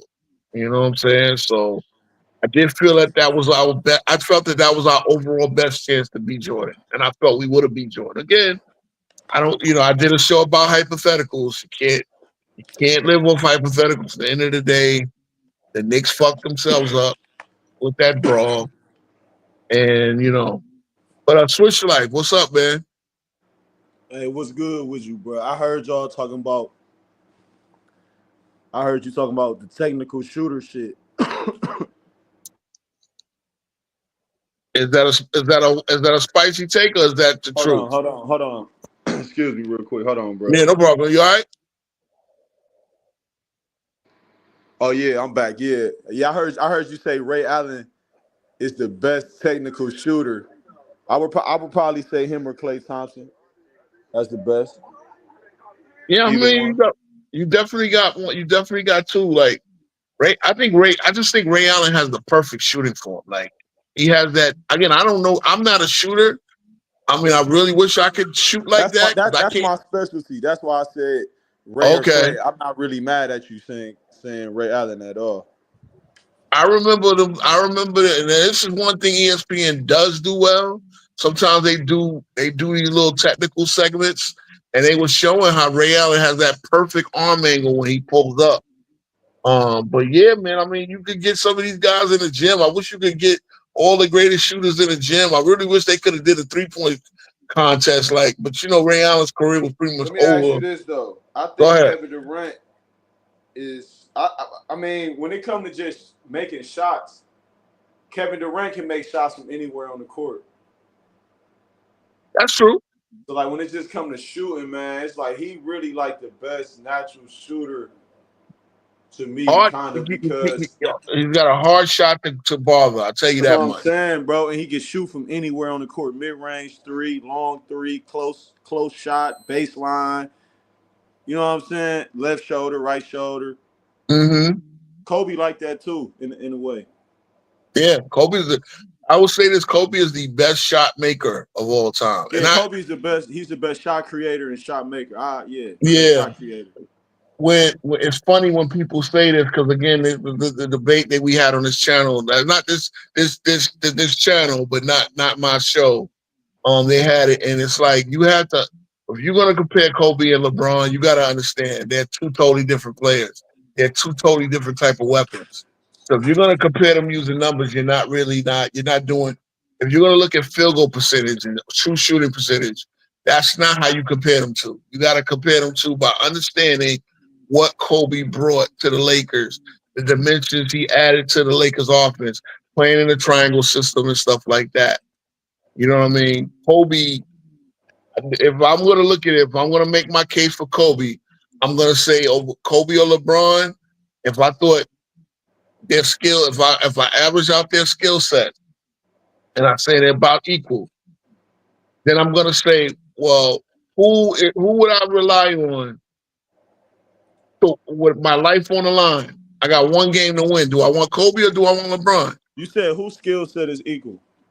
Well, I was just saying, if you felt, despite the differences in their game, their value was equal, right? Like Oh, Kobe okay. gonna lead you up to here, and LeBron gonna lead you up to here. One game on the line with your life on the line, would you take Kobe or LeBron? One game. That's always my one thing, and I've seen enough evidence. I've seen Kobe come on slow. No, let's not let's not keep it real. But if when I trust this one game, I know I gotta win. The fucking country, is on the line, whatever. I'm taking Larry Bird. Or I'm taking Larry Bird over both of them. Let's keep it real. I'm taking That's my Larry spicy Bird. take. I'm taking Larry Bird over both of them, but I'm Yeah, I'm definitely taking Kobe over LeBron. And that again, there's no knock to LeBron. I've seen LeBron come up big, but I've also seen LeBron come up really small in these elimination games. Right? I know he got a great Game 7 record, but you forget Dwight Howard and them knocked him out in 6. You forget the Celtics and them knocked him out in 6 twice. So, I mean, you know what I mean? Well, the Celtics knocked him out in 7 the first time in 2008 as well. I'm just saying. This time I'll take Paul Pierce over LeBron in a big game. But that's, I also did see when LeBron got to the Miami, he had that great Game 6, and then he had another pretty good Game 7. But he had that Game 6 where remember 2012. That's where LeBron won his first championship. He did it. But my thing is, you got LeBron in your top 5? I got him in my top 10. That's a spicy take. Okay, let me ask you 2 more questions. Where you got Chris Sure. Paul ranked on the point guard list? Ooh, shit. I'm going to try to do this later on this summer before the season start. I'm going to do my process of doing the top 100 of the top 100. I haven't done my top 100. Like I know Bleacher Report did their top 100. You got CP3 top 5 point guard? I don't think he's top 5 point guard. All right. Okay. Good. I got one more question. Where you got Shaq at in your top 10? He's number 9, and he's a guy that should be in my top 5. If he wasn't freaking lazy, if he wasn't lazy, he could have been the GOAT or at least top 3. He underachieved, bro. Facts. So we see eye to eye on a lot, bro. You know what I'm saying? Hell yeah. That's my new measurement in 2025. I'm asking niggas where they got Chris Paul and Shaq at. That's the measuring stick, Chris Paul. Here's my thing about Chris Paul. Chris Paul, I always feel was a little bit overrated, but I understand how terrific he is. I really do. Like there were people. I was arguing with people about Chris Paul and Isaiah Thomas, and I'm like, bro, you don't understand. Isaiah Thomas would have ran Chris Paul in circles. I'm not arguing with nobody. I'm done talking about Isaiah and Chris Paul. I'm done with that shit. and it's my thing. It's just, you know what? Isaiah brought everything that Chris Paul did, but Isaiah got that I could go get 30 in a quarter 25 He and a did it. quarter. He did it. He did it in the finals. He got the He most did it steals with in a the bad finals ankle. series. He 26 did it with a straight bad points. Come ankle, on, bro. bruh. And there's levels. His levels, bro. He had the most steals in the final series. He broke the record.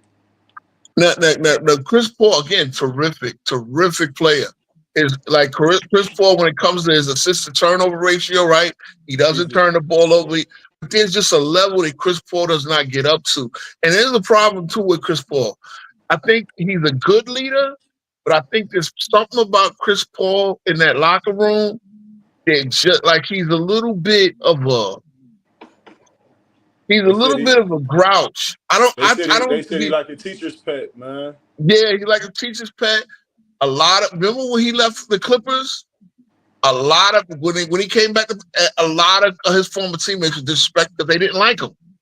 So there's a disconnect where Chris Paul was not one of the guys where he felt he was above the team, and it really didn't like he's not good enough.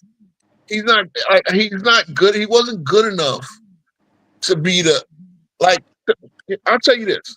Him and Blake Griffin played all them years.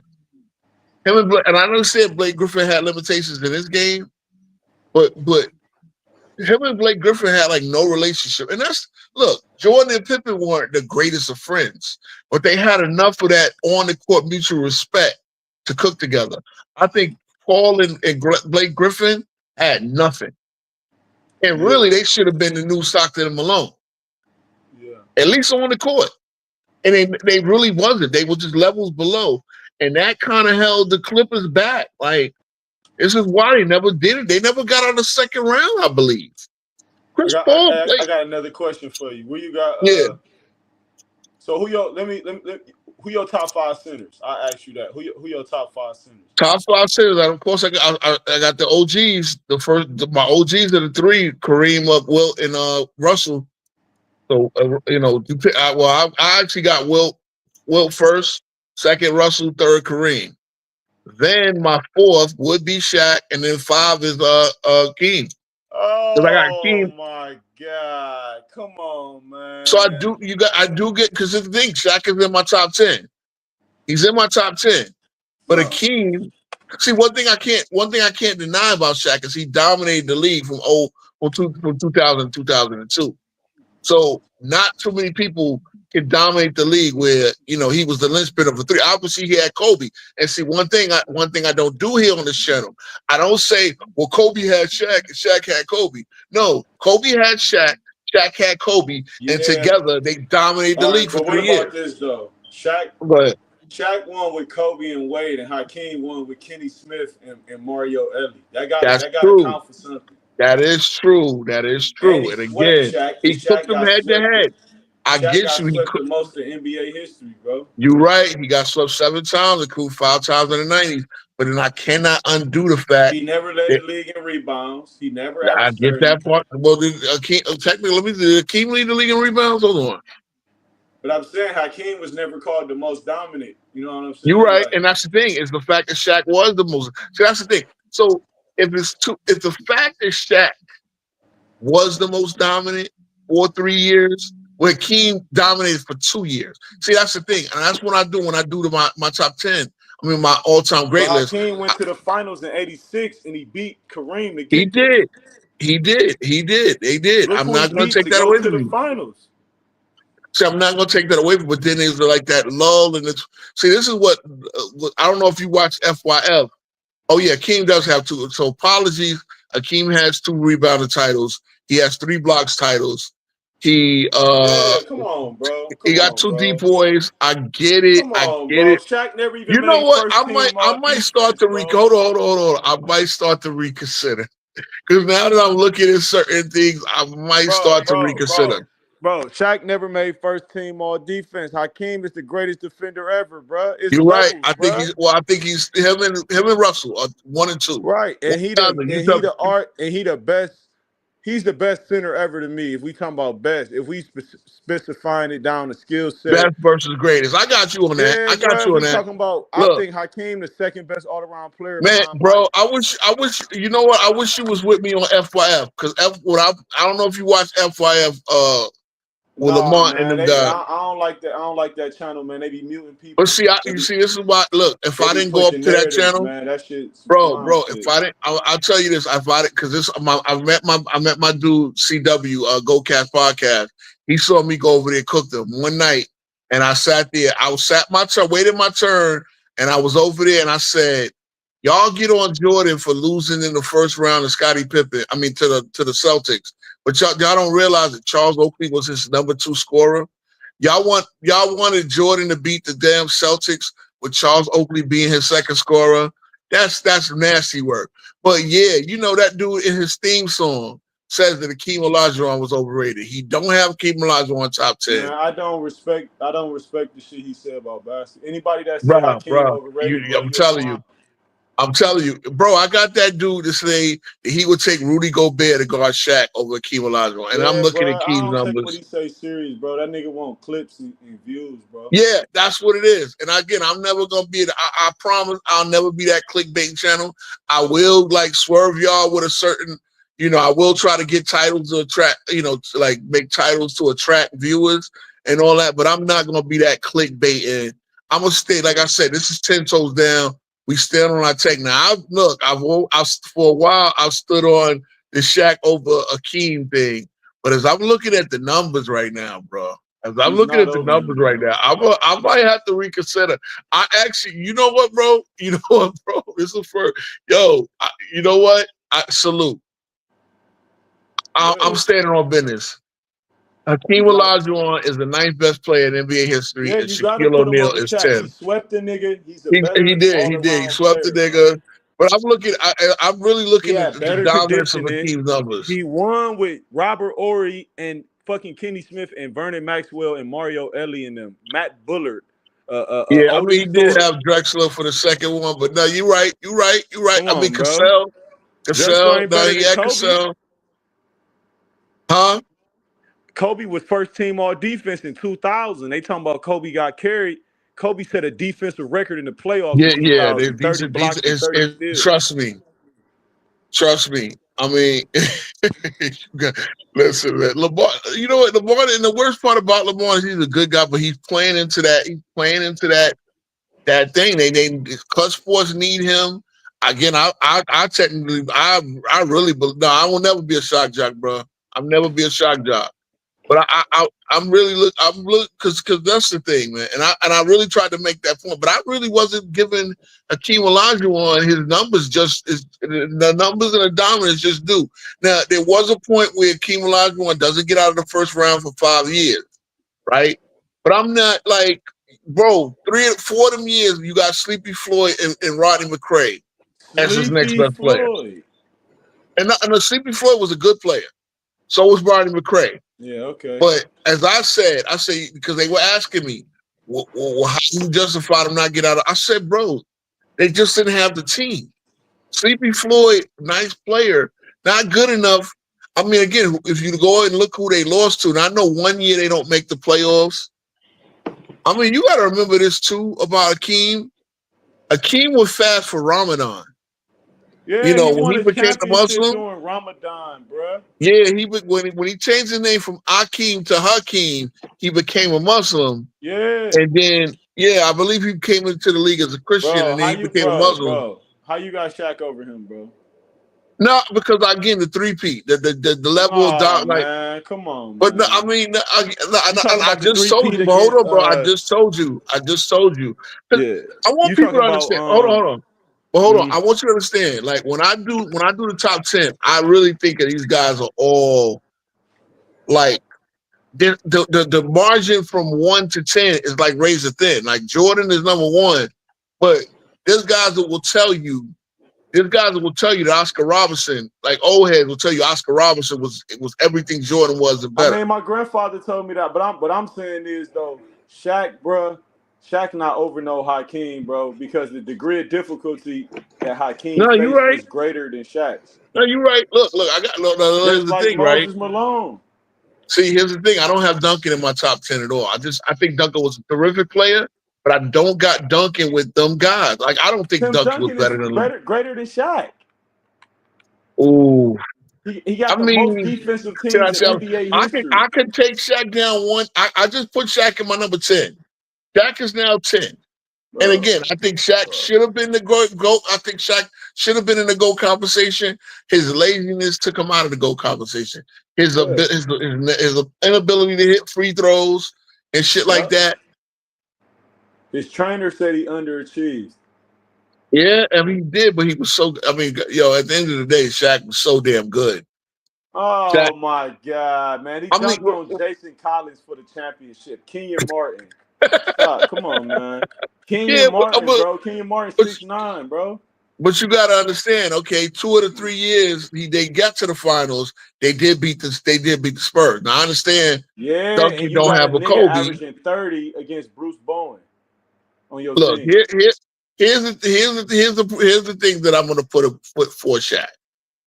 Okay, he got 2 scoring titles. All right, he should have had more. He should have led the league. Look, here's the thing about he led the league in rebounds with 14 a game. No, he never led the He league. never He led the had league 4. in rebounds. His Trey. career high in rebounds was his rookie year, which he did get to 13. Look, 2000 Shaq was the peak Shaq. 2000 Shaq was the peak Shaq, right? Okay. 29 and 13 29.7, 13.6. He did get 3 blocks a game that year. And again, look, 3.5. It's funny. His rookie year was his peak statistical year when it comes to rebounds and blocks. And Shaq was a guy that he played at 75% when he should have played at 100%. He should have kept himself in better shape. Here's one thing that Shaq did. 1, 2, 3, 4, 5, 6, 7, 8, 9. And this is his latest 2009. In 2009, he led the league in field goal percentage. So Shaq has 10 seasons leading the league in field goal percentage. That is pretty significant. Now, obviously, we know he'll never been a good free throw shooter. Other than that, he got two scoring titles. Yeah, if he'd had a rebounding title. Now, look, I just gave you I gave you Akeem. I'm not giving you Duncan. And that's the thing. I want to have that. I want to debate. So I how don't know can if you do have, debates. bro? That's crazy, man. I want to do a Akeem versus Duncan debate. I want somebody. Look, maybe me and Hakeem is CW. better than Tim Duncan. Akeem is better than Tim Duncan, but a lot of people will tell you that Tim Duncan is I better got than Akeem. Hakeem top 5, bro. You got him top 5. I I got got him you. number. I I ain't got mad at you. Hakeem. I got Hakeem I'm not number taking 5. Magic out of. I'm not taking Magic out of my top 5 because Magic is in my 5 over I ain't Akeem. mad. I'm not mad at that. So I got Russell again. People need to give Russell his props. People need to understand just what about Russell. You can look at the numbers all you want. Here's my thing about Russell. He led the league in rebounds twice with Will Chamberlain in the league. No, I don't rank them no more. See, I know. See, that's what I'm saying. If you don't rate Duncan and Russell, Duncan and Will, then you don't have a GOAT list. You don't have a GOAT. You have a greatest of the modern era list. I don't have a GOAT in the team sport. I just do it for conversation. If I I had got to you. pick a GOAT, I got you. That's what I'm saying. if I had Because to to pick a me, GOAT, it would be Jordan though. now here's another nasty part about Shaq's career. Look, 54 games, 51 games, 60, 49. Okay, 49 was the lockout year. He only missed 1 game. So 79, 74, 67. It's not as okay. The Shaq Kobe years, Shaq didn't miss as many games as people make it out to be. Like he only missed 3 games in 2000. He missed 8 games in 2001. He missed 15 games in 2002, 15 in 2003. So it would always be times when Shaq was like had an injury where Kobe's carrying the load or whatever. But yeah, Shaq didn't miss as many games as people make it out to be. But yeah, he fell off a cliff. His second year in Miami, he started falling off a cliff. He's an Like, underachiever. yeah, he was a little bit of an underachiever, but damn, was he dominant? He was a dominant player. I can't say he. You can't say he wasn't dominant. God, man, how you See, so dominant, but you never averaged 30? 29.7. We did pick It's it at not this 30. point. You should average 34 or 33. Possibly. I mean, he played close to 82 games. Like, I mean, I can't kill him for not playing 82. That's a lot of weight he had to carry. Again, no, That's his fault. Like he could have gotten better shape. Same thing with a Zion and these motherfuckers. Right? Shaq played 81 twice his first 2 years. I mean, come on. At that point, we're nitpicking, but yeah, Orlando the first year in LA, and then the next year he played 60. This is Kobe's first 2 years there, or whatever. Kobe's a young cat. But again, he got 10 times leading the league in field goal percentage. Now again, for a guy that only dunks the ball and takes lane shot, that's still I mean, it ain't like his offensive bag was DeAndre Jordan or anything like that. Shaq, I got him top 10. I'm not going to drop him out of the top 10. I know that much. I'm not going to drop him out of the top 10. Shaq is not a top 10 player, bro. Did Tim Oh, Duncan that's wild now. That's wild. Let me ask you a question. Did Tim Duncan underachieve? Did Duncan underachieve? No. All right, then. So he better than Shaq. But Duncan's underachieving. Duncan's overachievement. He got more MVPs. He got more championships. See the MVP. He got way more defensive. Okay, here's my thing. Better longevity. All right. All that, bro. If you start off Nash got more MVPs. Nash don't got no championships, so he don't fit the criteria. That's true. That's true. He don't got no defensive teams either. I said all of that. I mean, okay, how many times did Shaq make the All-NBA defensive team? 3 times, the same amount as the same amount as Moses Malone and Larry Bird. 3 times. That ain't shit. Yeah. Yeah. Okay, Tim Duncan made it 15 times, 15 plus times. He did make it 3 times in 4 years. But it wasn't first team, so we're not giving that no boost. He never made first team all defense. It's okay. So he was second to either Robinson or at some point. But remember, I think it's when it comes down to centers. Remember, they used to do it with now they do it with just front court players. And I think like if you did it retroactively, he probably wouldn't have made it anyway. I'll be right there. He probably wouldn't have made it anyway. But centers, remember, they only had 2 teams and only 2 spots for a center. So you got to be like Mutombo. Bro. It's still only 2 teams, bro. Yeah, I know, but now, hold on. But what they do now, they could. What I'm saying, the way they do it now, they could put 2 centers on the first team. I don't care about that though. But you should know that shouldn't matter because this is what Patrick Ewing. Hold on. This is why Patrick Ewing only has 2 All-NBA. I think he has a 3. better defender than Shaq, sir. Yes, you're right. You're right, he is. But then that's what I'm saying. If you're going to hold it against Shaq, then you got to hold it against Ewing, and I think it's not fair. Ewing was never called the most dominant player, so I'm not holding it against Ewing, bro. Everybody gets different expectations. No, and that's what. But this is what I'm saying. No. Hold on, because if I ever had an Ewing versus Duncan debate, and let me tell you something, player for player, peak for peak, I think Ewing was a way better player than Tim Duncan. Peak for peak. It's not about peak though. No, I get it, but I'm just gonna pick. But I could then say. I can make a claim. Hold on. Patrick Ewing shot 30% in the playoffs, bro. He shot 37% in the finals. He shot 37% in the finals. And he never shot 30% in the bro. When did Ewing get swept? He got swept. How many games he win against? How many games he win? 5? How many games he win? What are you talking about? The last time Ewing got swept was in 1991 against the Bulls in the first round. How many games did Duncan beat Ewing in? Shout out. Ewing just turned 63. So shout out to the big fella because we doing the 90s legacy. Ewing is 63-year-old today. So happy birthday. The big fella, the big yachty from Jamaica, Kingston. Shout out to my top 10. He a top 10 center for sure. I'll take him over Embiid. Okay. Yeah. Ewing you were saying about Ewing getting swept. Ewing, the last time Ewing got swept was 1991. Bro, what he do in the finals against Dream, bro? Okay, he averaged 14 rebounds, 5 blocks a game. Yes, he struggled against Dream. I will, but you mean to tell me you're going to put his whole career down? And I understand those are the biggest games of his career that he played. I get it, but Dream was cooking everybody, And yeah, it was a hard fought long. I mean, remember, Ewan just went through wars with Chicago. He went through a war with You Indiana. talking about the war he went through with Bill Cartwright? It wasn't Bill, it was Longley. See what I'm saying? Then you're not being Longley. fair. Bill Cartwright wasn't a That's bull even no more. worse. That's even Okay, worse. and then he went through. Did he beat Alonzo Mourning in the first round that year? Yeah, that was a better. Yeah, that's a But good I'm match. saying, but no, what I'm saying is, Ewan had a lot of mileage and a lot of injuries. So yeah, his knees was barking. You know what's crazy? The guy that called him before you said that he remember that watching that.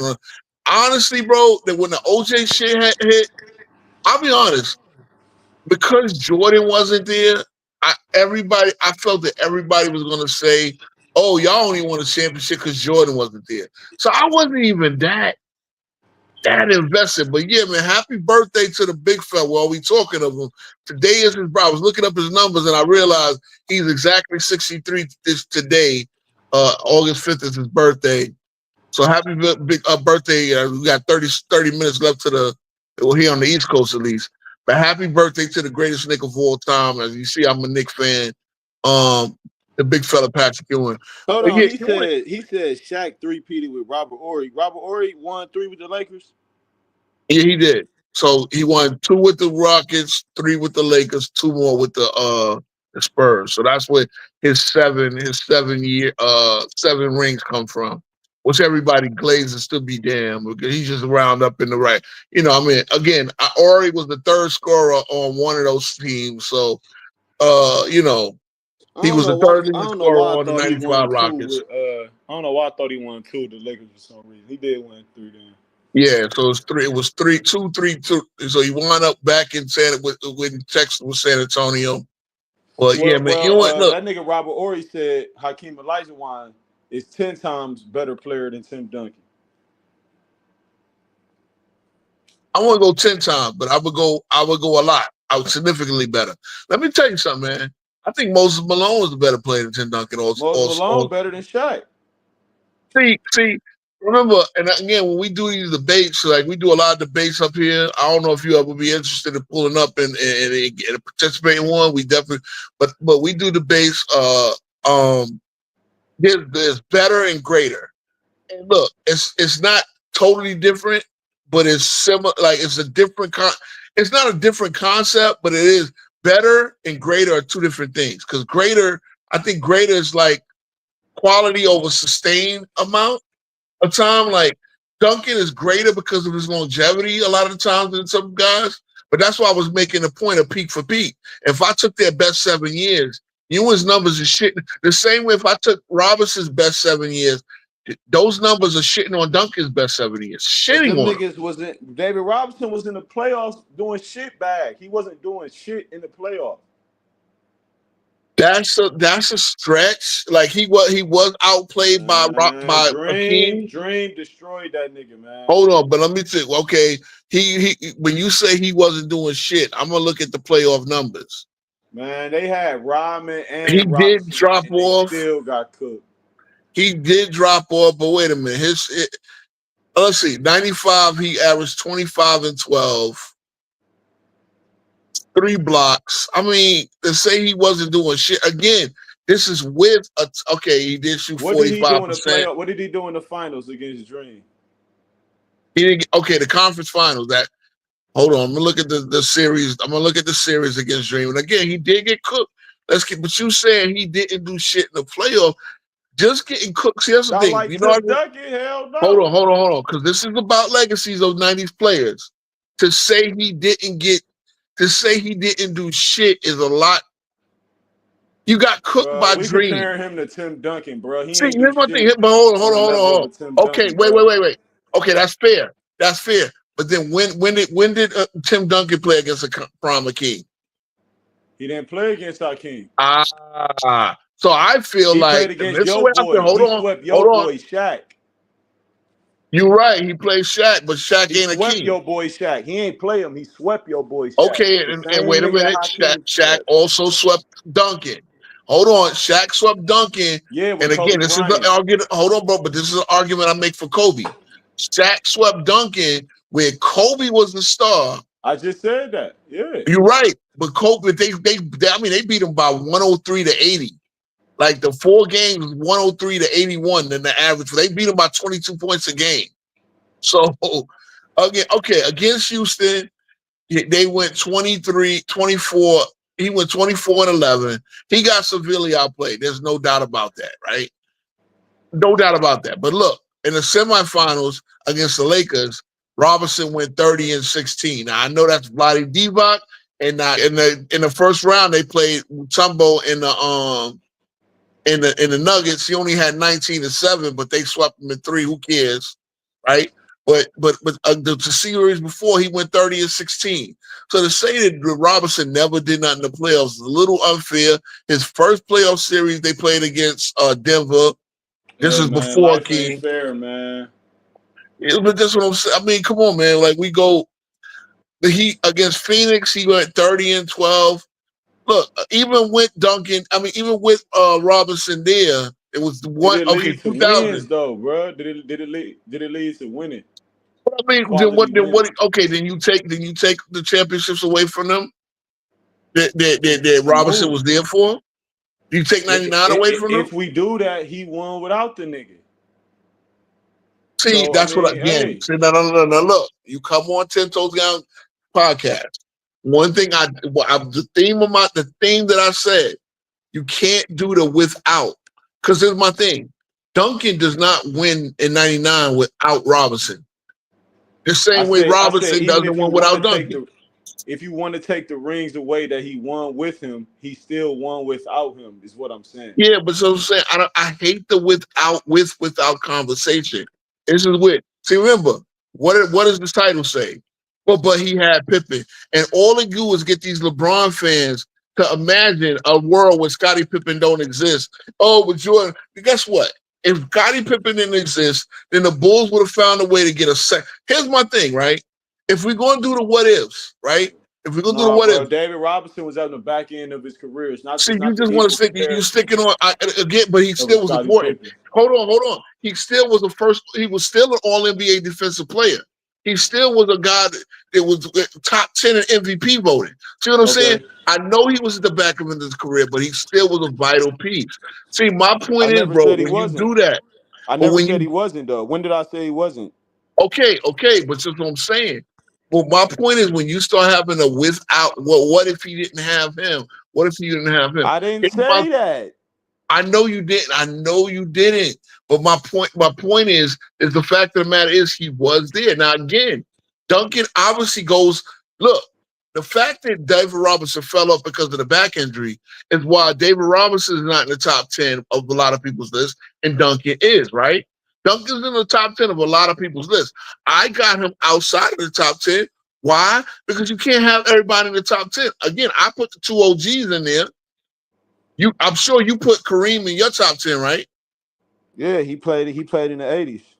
You're right. Okay, so you don't put the OGs in there, despite the fact that the OGs, if it wasn't for the OGs, that we No, might not even I have don't an rank them. I NBA. don't rank them no more. It's a totally different game. No 3-line, 9 teams. They only letting 20% of black players play. They only letting Nah, that's black not true. players on the See, court. no, now you're not being My fair. grandfather was Will Chamberlain teammate, bro. I know what I'm talking about, bro. It was an But unwritten rule. you It also was an talking about the unwritten rule. 50s. It was an unwritten rule that they wasn't about to let Yeah, a certain amount of black players certain. Okay, that was an play on the unwritten court. rule And for also, the certain. Boston Celtics had all of the black players, bruh, and it was 9 teams in the league. They had to win one. And what They the had worst part about it let is me the finish what Celtics I'm were the most saying, bruh. racist. But They hold had on, to the win. Celtics were the most racist. But the Celtics were one of the most racist markets in the They league. had to win one round to get to the championship. They had So what? a bye round. That's Okay. not the same Do you basketball, watch bruh. baseball? Hold on. Do you watch baseball? You follow baseball? Yeah, and niggas don't rank Ty Cobb with Roger Clemens in them niggas, Okay, bruh. but Todd Cobb goes in 1902. What about Joe DiMaggio and Mickey Mantle? You realize it was just a World Series? There was no round before that And niggas until don't put Mickey 1969. Mantle with Albert Pujols and Barry Bonds, and they don't even They put him do with now. Willie They actually Mays, do. bro. They actually do, Bro, them niggas is not with Griffey's and Willie Mays and bro. Do you know Bonds and them, Sandy bro. Koufax threw the ball 103 miles an hour? Sandy Nah, if I Koufax shit was bro, See what I'm Nah, saying? See, that's what nah. I'm saying. Nolan No, I Ryan, only, Nolan Ryan get hold on, that hold respect. on. Okay. Football, Greg Maddox get that football. respect. Is Jim Brown an all-time great? Yeah, Jim Brown get that respect, but So Otto what? So Graham don't. wait. This is my, okay. So when we was cooking, Otto Graham, hold on, bruh. Otto go ahead. Graham played for my team. Otto Graham got 7 chips. Ain't nobody about to say he fucking with Tom Brady, bruh. So then Because why are you doing this to what you talking basketball, about? but you don't do it to football? I You just realize did it with that football. I just told you, sir. Otto Graham has 7 chips, the most chips ever, besides Brady. And don't okay, nobody put him with Brady, bruh. they should.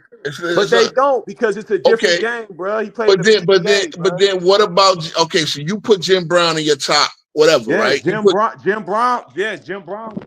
but then Jim Brown played at the same time as Bill Russell.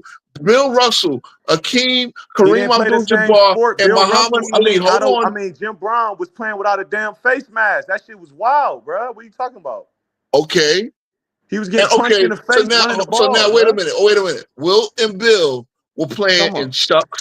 They were playing in racist ass arenas with a bunch of white boys in the stands that hated the fact that they were making $100,000 a year. They were fucking flying commercial, big 7-foot niggas on commercial jets, flying not first class, flying for, if they gotta go from Boston to LA, you know what I'm saying? They playing in arenas where niggas smoke. Like, imagine playing basketball with motherfuckers smoking the stand. They playing in Chuck Taylor's, and the court is the same length. Hey. And they playing all 82 games. Wilt Chamberlain never came out unless he was fouled out of a game. That was his choice. But wait a minute. But you not respect, and on top of that, I never said I didn't respect it, bro. okay, Stop doing that, bro. I said I okay. My don't fault, rank them when but I make my shit, you bro. don't count it. See, okay, and I again, said that's I fine. don't Look, if rank you don't, them. Listen, I okay, said I rank. got you. But that's what I'm saying. The only thing that I push back on you is the fact that you use the fact there was only one round of the playoffs, when that was the same thing in football. Like, you would have one preliminary round, then you would have the conference finals, and then you didn't have a Super Bowl until 1970, Bro, right? did they play People with a don't want 3 to. line? Did they play with 4 downs when Jim Brown played? Yeah, they play with 4 downs. Did Bill Russell play with a 3 line? So wait a minute. Dr. J didn't play with one. I mean, Kareem didn't Dr. play with J one until the did play 90s with a 3 line, sir. in the NBA, but All they right, so he didn't get in the so he get ABA. that respect, But and then he played also 4 years without it Dr. in the J. NBA. Dr. J played in the better league. The ABA was the better league at the time, so he definitely get Was that it? respect. Okay, I mean, Yeah, it was. that's arguable. The ABA beat the NBA when they matched up. You can go look it up. They beat them more times. And Dr. J Okay, came to the NBA and won a chip. So he played with a 3 line.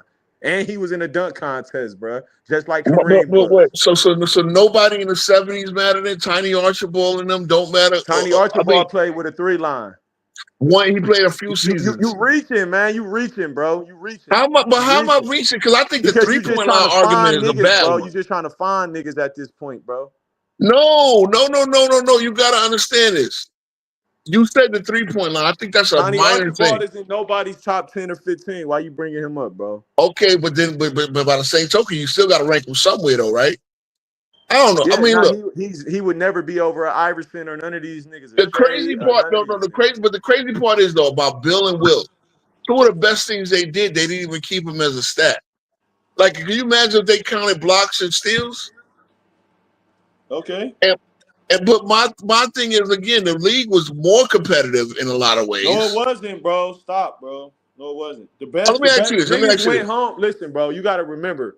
My grandfather lived in that era, bro. Niggas went Okay, home and worked a job, bro. He got out of school and worked a because job. they have to, He had to sir. drop out of school and work a job. Just like the niggas in the league, when they left, So is that a negative that when they they had to left actually work jobs? when they left practice, they went to a job versus a nigga now is leaving the practice and going to skill training, then he going to conditioning, then he waking up at 6 a.m. and doing it again, bro. It's not the Switch same life, shit. switch life. I feel you.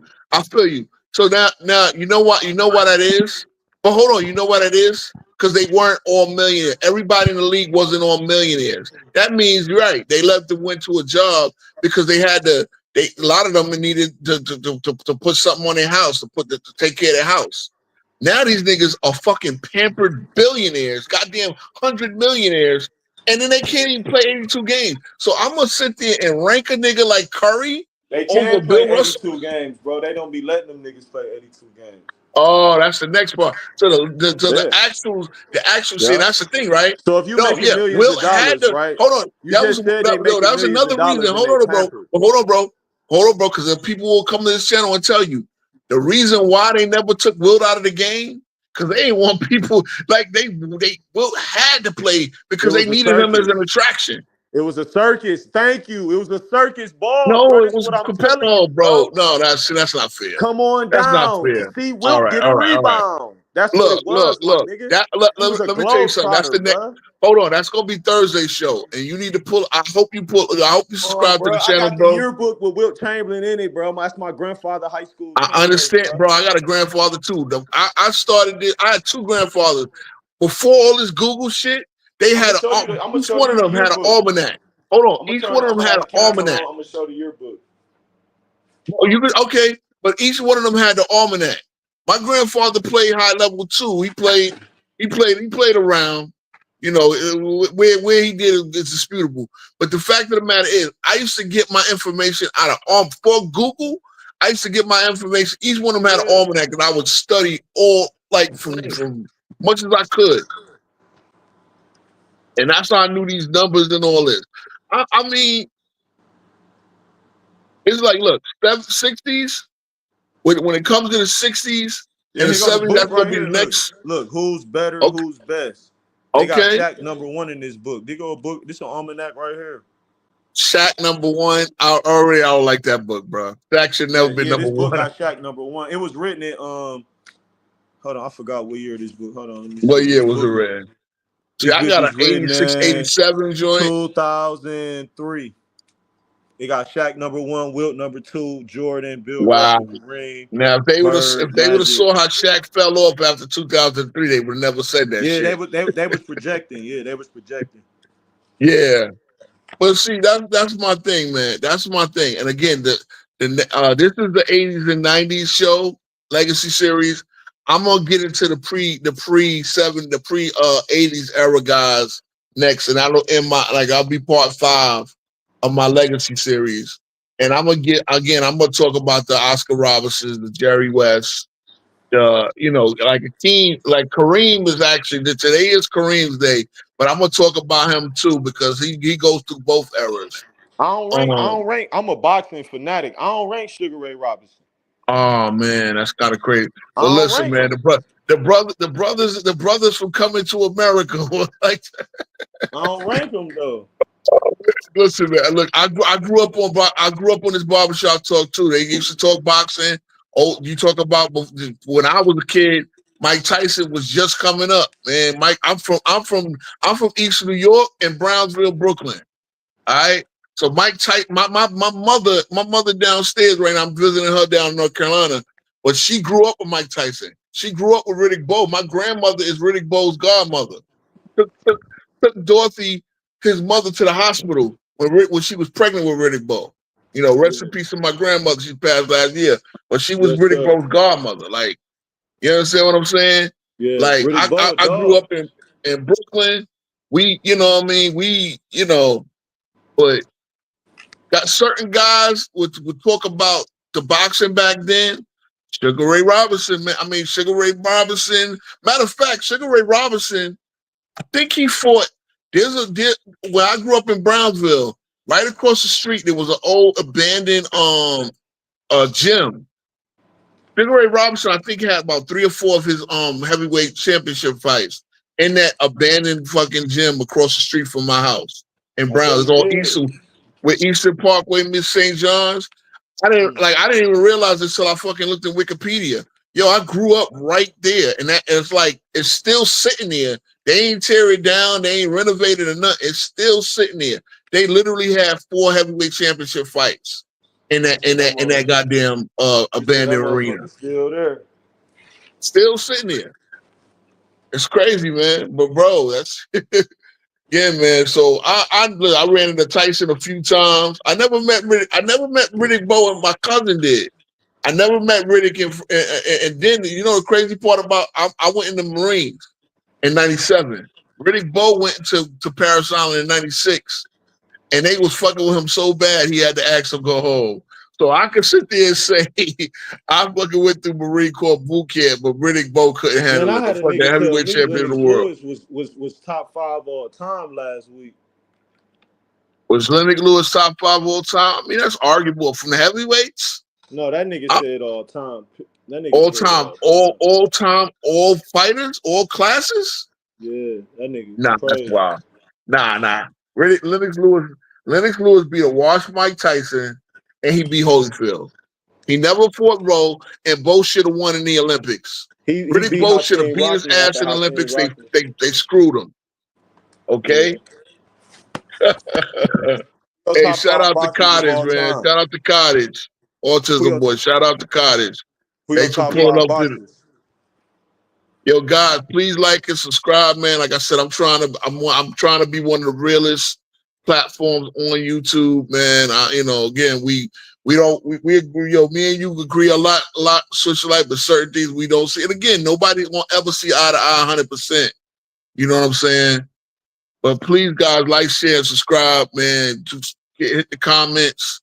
You know what I mean? Again, I'm really this is an important show because I said the Scottie Pippen thing, man. Y'all got like the way I feel like the way they look at Scottie Pippen and the Bulls and their success is now they don't know how to look at teams, man. Everybody be like, oh, you will take him off the team. Well, no, you can't do that. At the end of the day, there's no hypotheticals. Guys played on the teams they played on, and we judged them by what they did, not what they would have done if the call. Look, I saw what happened in 2002. The Kings got screwed. The Kings got screwed, but the fact of the matter is that championship is in the book for the Lakers. You understand? And now we all know. I have my theory. They did not want to see Sacramento in the finals with the Nets. Just like they ain't want to see the Bucks in the finals, bro. They cheated they put AI at the line all game, bro. Go watch the film when the Yeah, Bucks I remember. I do remember that. They did want to see AI versus Kobe. That's true. Yeah, they ain't want to try and see no But, Tim Thomas and Glenn and Sam Cassell in the but finals. you know bro. the crazy part is, and I know because the NBA is a money league, is an entertainment league. That's the problem. I will say you this because I'm gonna get to 1980 and before.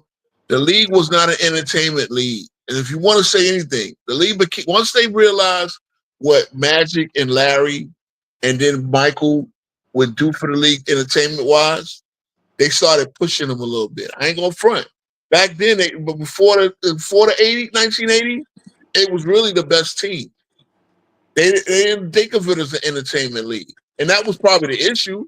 Why by the time you got the 70s, you got the games on tape delay and shit.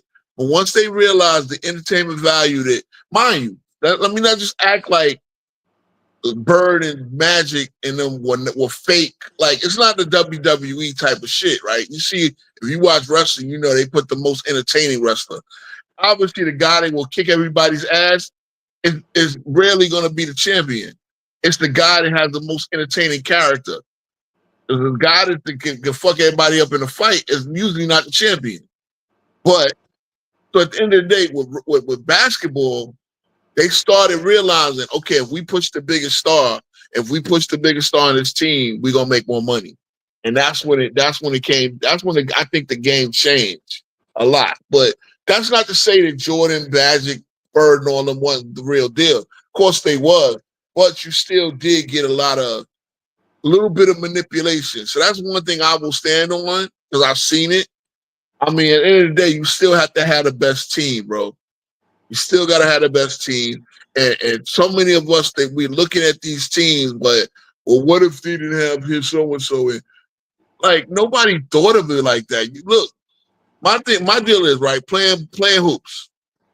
My 5 versus your 5. You might have the 3 best scorers on the court. But I think if I put the right 5, I could beat your 5. Period.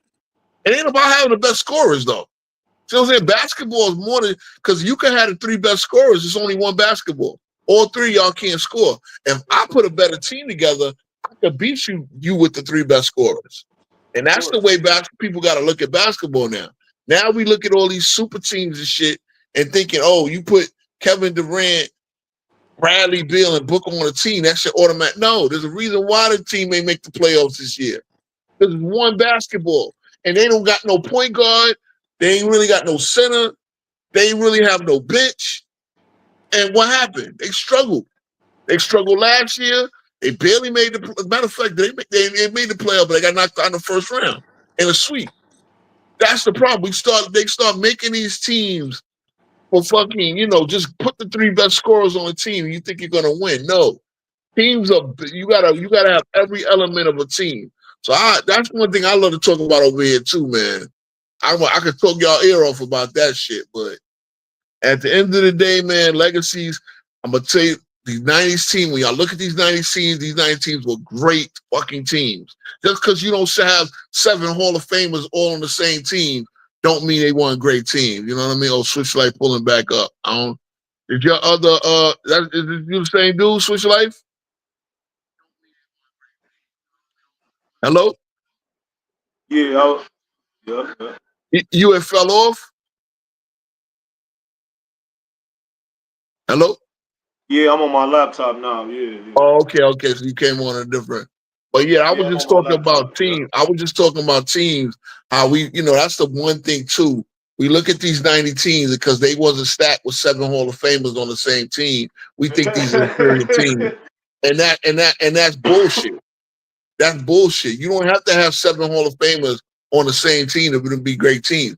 I think Portland in '92. Shout out to guys like Cliff Robinson. Cliff Robinson was a hell of a scorer coming off the bench for Portland.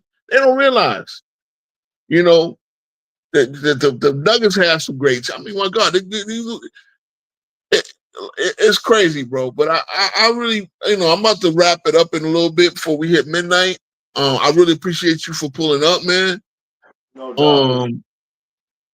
No doubt. I really hope you come back. I'm gonna talk about these old heads. I'm gonna talk about the pre-80s and the legacies that they got. Again, a lot of people don't put them, and I get it. I respect you. If you don't know, if you could say it was a different league and this, that, and the third. I think there was challenges that these guys had to deal with. Again, you want to talk this? Kevin Garnett played in Boston. He never had to deal with the racism that Bill Russell had. And Bill Russell won that motherfucking team 11 championships. Them motherfuckers in Boston, this is what kills me about Boston fans. Bill Russell won you 11 of your 18 rings, right? Or 7, whatever the hell they got. They got 17 now, 18. I think they got 18 and the Lakers got 17. He won you 11 of them rings. They did not appreciate Russell when he was there. So why they you ain't said got we'd him rather number watch one the then, Boston bro? Bruins. Huh? Why you ain't got him number one then? Well, he's number 3 for a variety of reasons.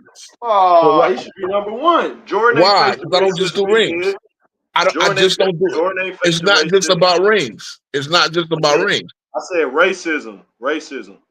Well, okay, but again, that was a challenge he had to deal with. I mean, again, that was a challenge he had to deal with. He got death threats, bro.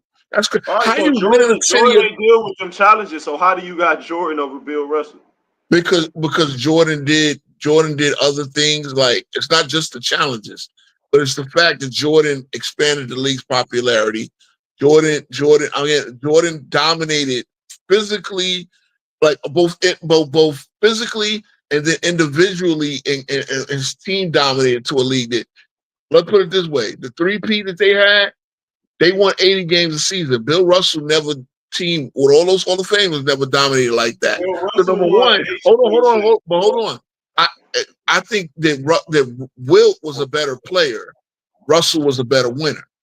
And that's one of those things. It's like a catch-22 type of deal. Nah, man, Bill Russell got an 8P. Fuck a 3P. I got you, but he got a different type of AP. See, again, it's all perspective. I understand where you're going. I know you're probably trying to catch me on a like me being a hypocrite, but there's a I'm not different. trying to push. I'm just saying, like you boosting up. I mean, I'm gonna say you boosting up. You bringing light to the light his challenges, but I'm just bringing to the light that he didn't play with a 3 line. He had a bye. He had 9 teams in the league, bro, and the best players in the league was on the Celtics, bro. He had Sam No. Jones in the team. Okay, Sam Jones was good, but wait, you telling He me had Bob Cousy. you telling me Oscar Robertson wasn't great? He had Bob Cousy. He had Johnny Havlicek, bro. Come on, bro. So, but he won with them. But he won. Remind you, he never Sam all the 8 Jones was Hall like of the best Famers. Hold on, player in the league, hold bro. on. The 8 Hall of Famers, I think, was on only one team because like there was the Cousy part. Cousy retired in '66, I believe, or He '67. came in the league with the best point guard in the league, bro. Okay, and he won because the best point guard didn't win before him. He didn't win. He didn't win his first year. I'm saying he came in No, the he league. won his first 2 years. He actually won his first. I believe he won his first 2 years. Then he lost the year after that. Bob Pettit won his rookie year. Okay, no. Okay, the rookie year. No, the rookie year. Russell did win. The second year, Bob Pettit beat them in the finals. That's the only time they lost in the finals. But then by '63, Cousy retired. So And Cousy then had he got traded to the fucking Mafia. Hey, look, man, I don't want to cook Bill Russell, bro, but listen, man, they had the best players on the Celtics, bro. I'm gonna leave it at that, bro. He okay, got traded. and Bill Russell. And He you're got right. And traded. Bill Russell was. But if they had the best players, why didn't they He win got before Bill traded to Russell the got there? Celtics. He got But traded to the Celtics, I bro. He know, had I the know, MVP, I know. bro. He got traded for the circus. I know the story. He got traded, That, bro. He came to the he league with got Bob traded for the Cousy, bro. circus. I get it. He literally got. So you got to understand. This is what the NBA was. Where the circus was going to pull in more money than the NBA, bro. And that's the Right, crazy so how am part. I about to rank him? Come on, bro. I'm not about to rank him, bro. I'm not Well, ranking but him. wait a minute. My thing is right. Knowing that. You know the funny part. I'm sitting here looking at the numbers. Yeah. Do you know Bob Cousy led the NBA in field goal percentage the year before Russell got there? At what, 38%, 39%? No, he shot 50%. The year, okay, no, this is the playoffs. My bad. I'm looking at Bob different numbers. Cousy ain't never shot no goddamn 50%. No, it was the playoffs. But they got beat in the first round in 3 games. Yeah, he So, ain't never okay, in his yeah. life shot No, 50%. no. I was because I was looking at the playoff numbers. Because I wanted to see how many. I want to see when they want to chase. I was looking at the playoff numbers, so I'm capping. All right. At the end of the day, yeah, Cousy was there for 6 of the championship. That means Bill Russell won 5 without Cousy. Again, Hondo came in at 62. Hondo got there in 62. I believe that was his rookie year. Was Bill Yeah, so Russell the best player for all his chips? he was the most important player. Was he the best player? The most important player. No, he You wasn't. know how you know that? He won 6 MVPs. He wasn't the best player. He got 5. He was the most. See, this is what we do. He won the most important. He was the most important player. All right, so Draymond Green. So if I say was Draymond Green the best player, you gonna say he the most important player? Come on now, Draymond Green and Bill bro. Russell is nasty work. Come on now, you know not to put Draymond Green in the same sentence as Bill Russell. That's nasty work, bro, and you know that. Nah. Come on now, there's level. There's chips, level. Okay, here's the thing. Bill Russell won 2 college championships. He won the Olympics, and he never lost. Only one time did he lose a championship series. So he's 15-1 in all championships. I get what you mean. I get what you mean, but at the end of the day, it's how much do you penalize Russell for certain things, and how much you give him. It's a balance. We all know that Russell wasn't the most skilled guy, but Russell was one of the smartest players ever. He was one of the greatest defenders ever. You know what I mean? So again, I get it. You got reasons why you don't put the 70s. I'm going to tell you why you should. Not a 70s guy, bro. Why you keep saying that? Huh? Okay. Why You keep don't. saying You just 70s. He didn't play in the 70s. okay. I'm doing 70s, 60s, and 50s.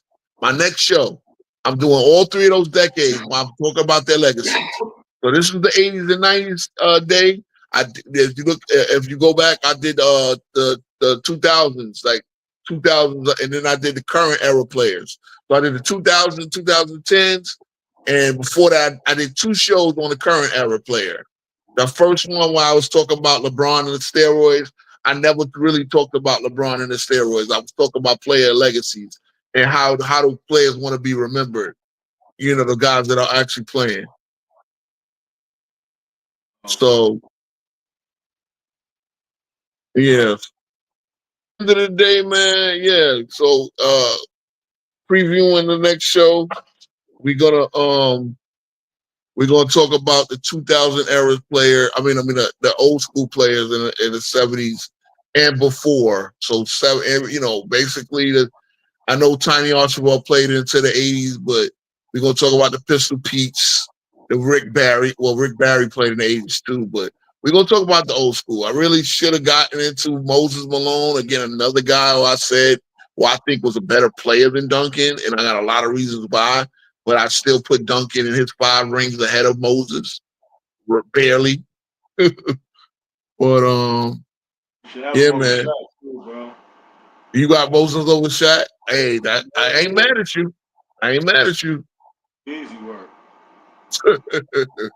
But all right, man. I appreciate you pulling up, man. We finna end the stream now. I got it at 2 hours, 20 minutes, man.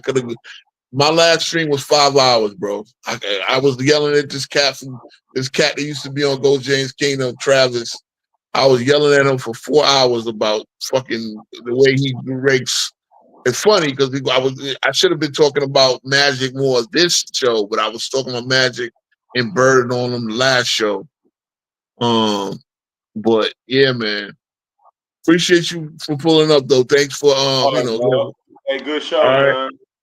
Thank you, man. I appreciate it. I'm literally just trying to grow. All right, fellas. Y'all have a good night. Y'all have a good night. C-Dub, if you're still watching, I know you. Shout out to C-Dub, the super producer, the head of this channel. He's the dude, man. Like I said, he saw me cooking Lamont over there on FYF and Johnny, and he was like, man, yeah, we gotta link up. So, appreciate you, and I really appreciate to have this platform. Have a good one, guys.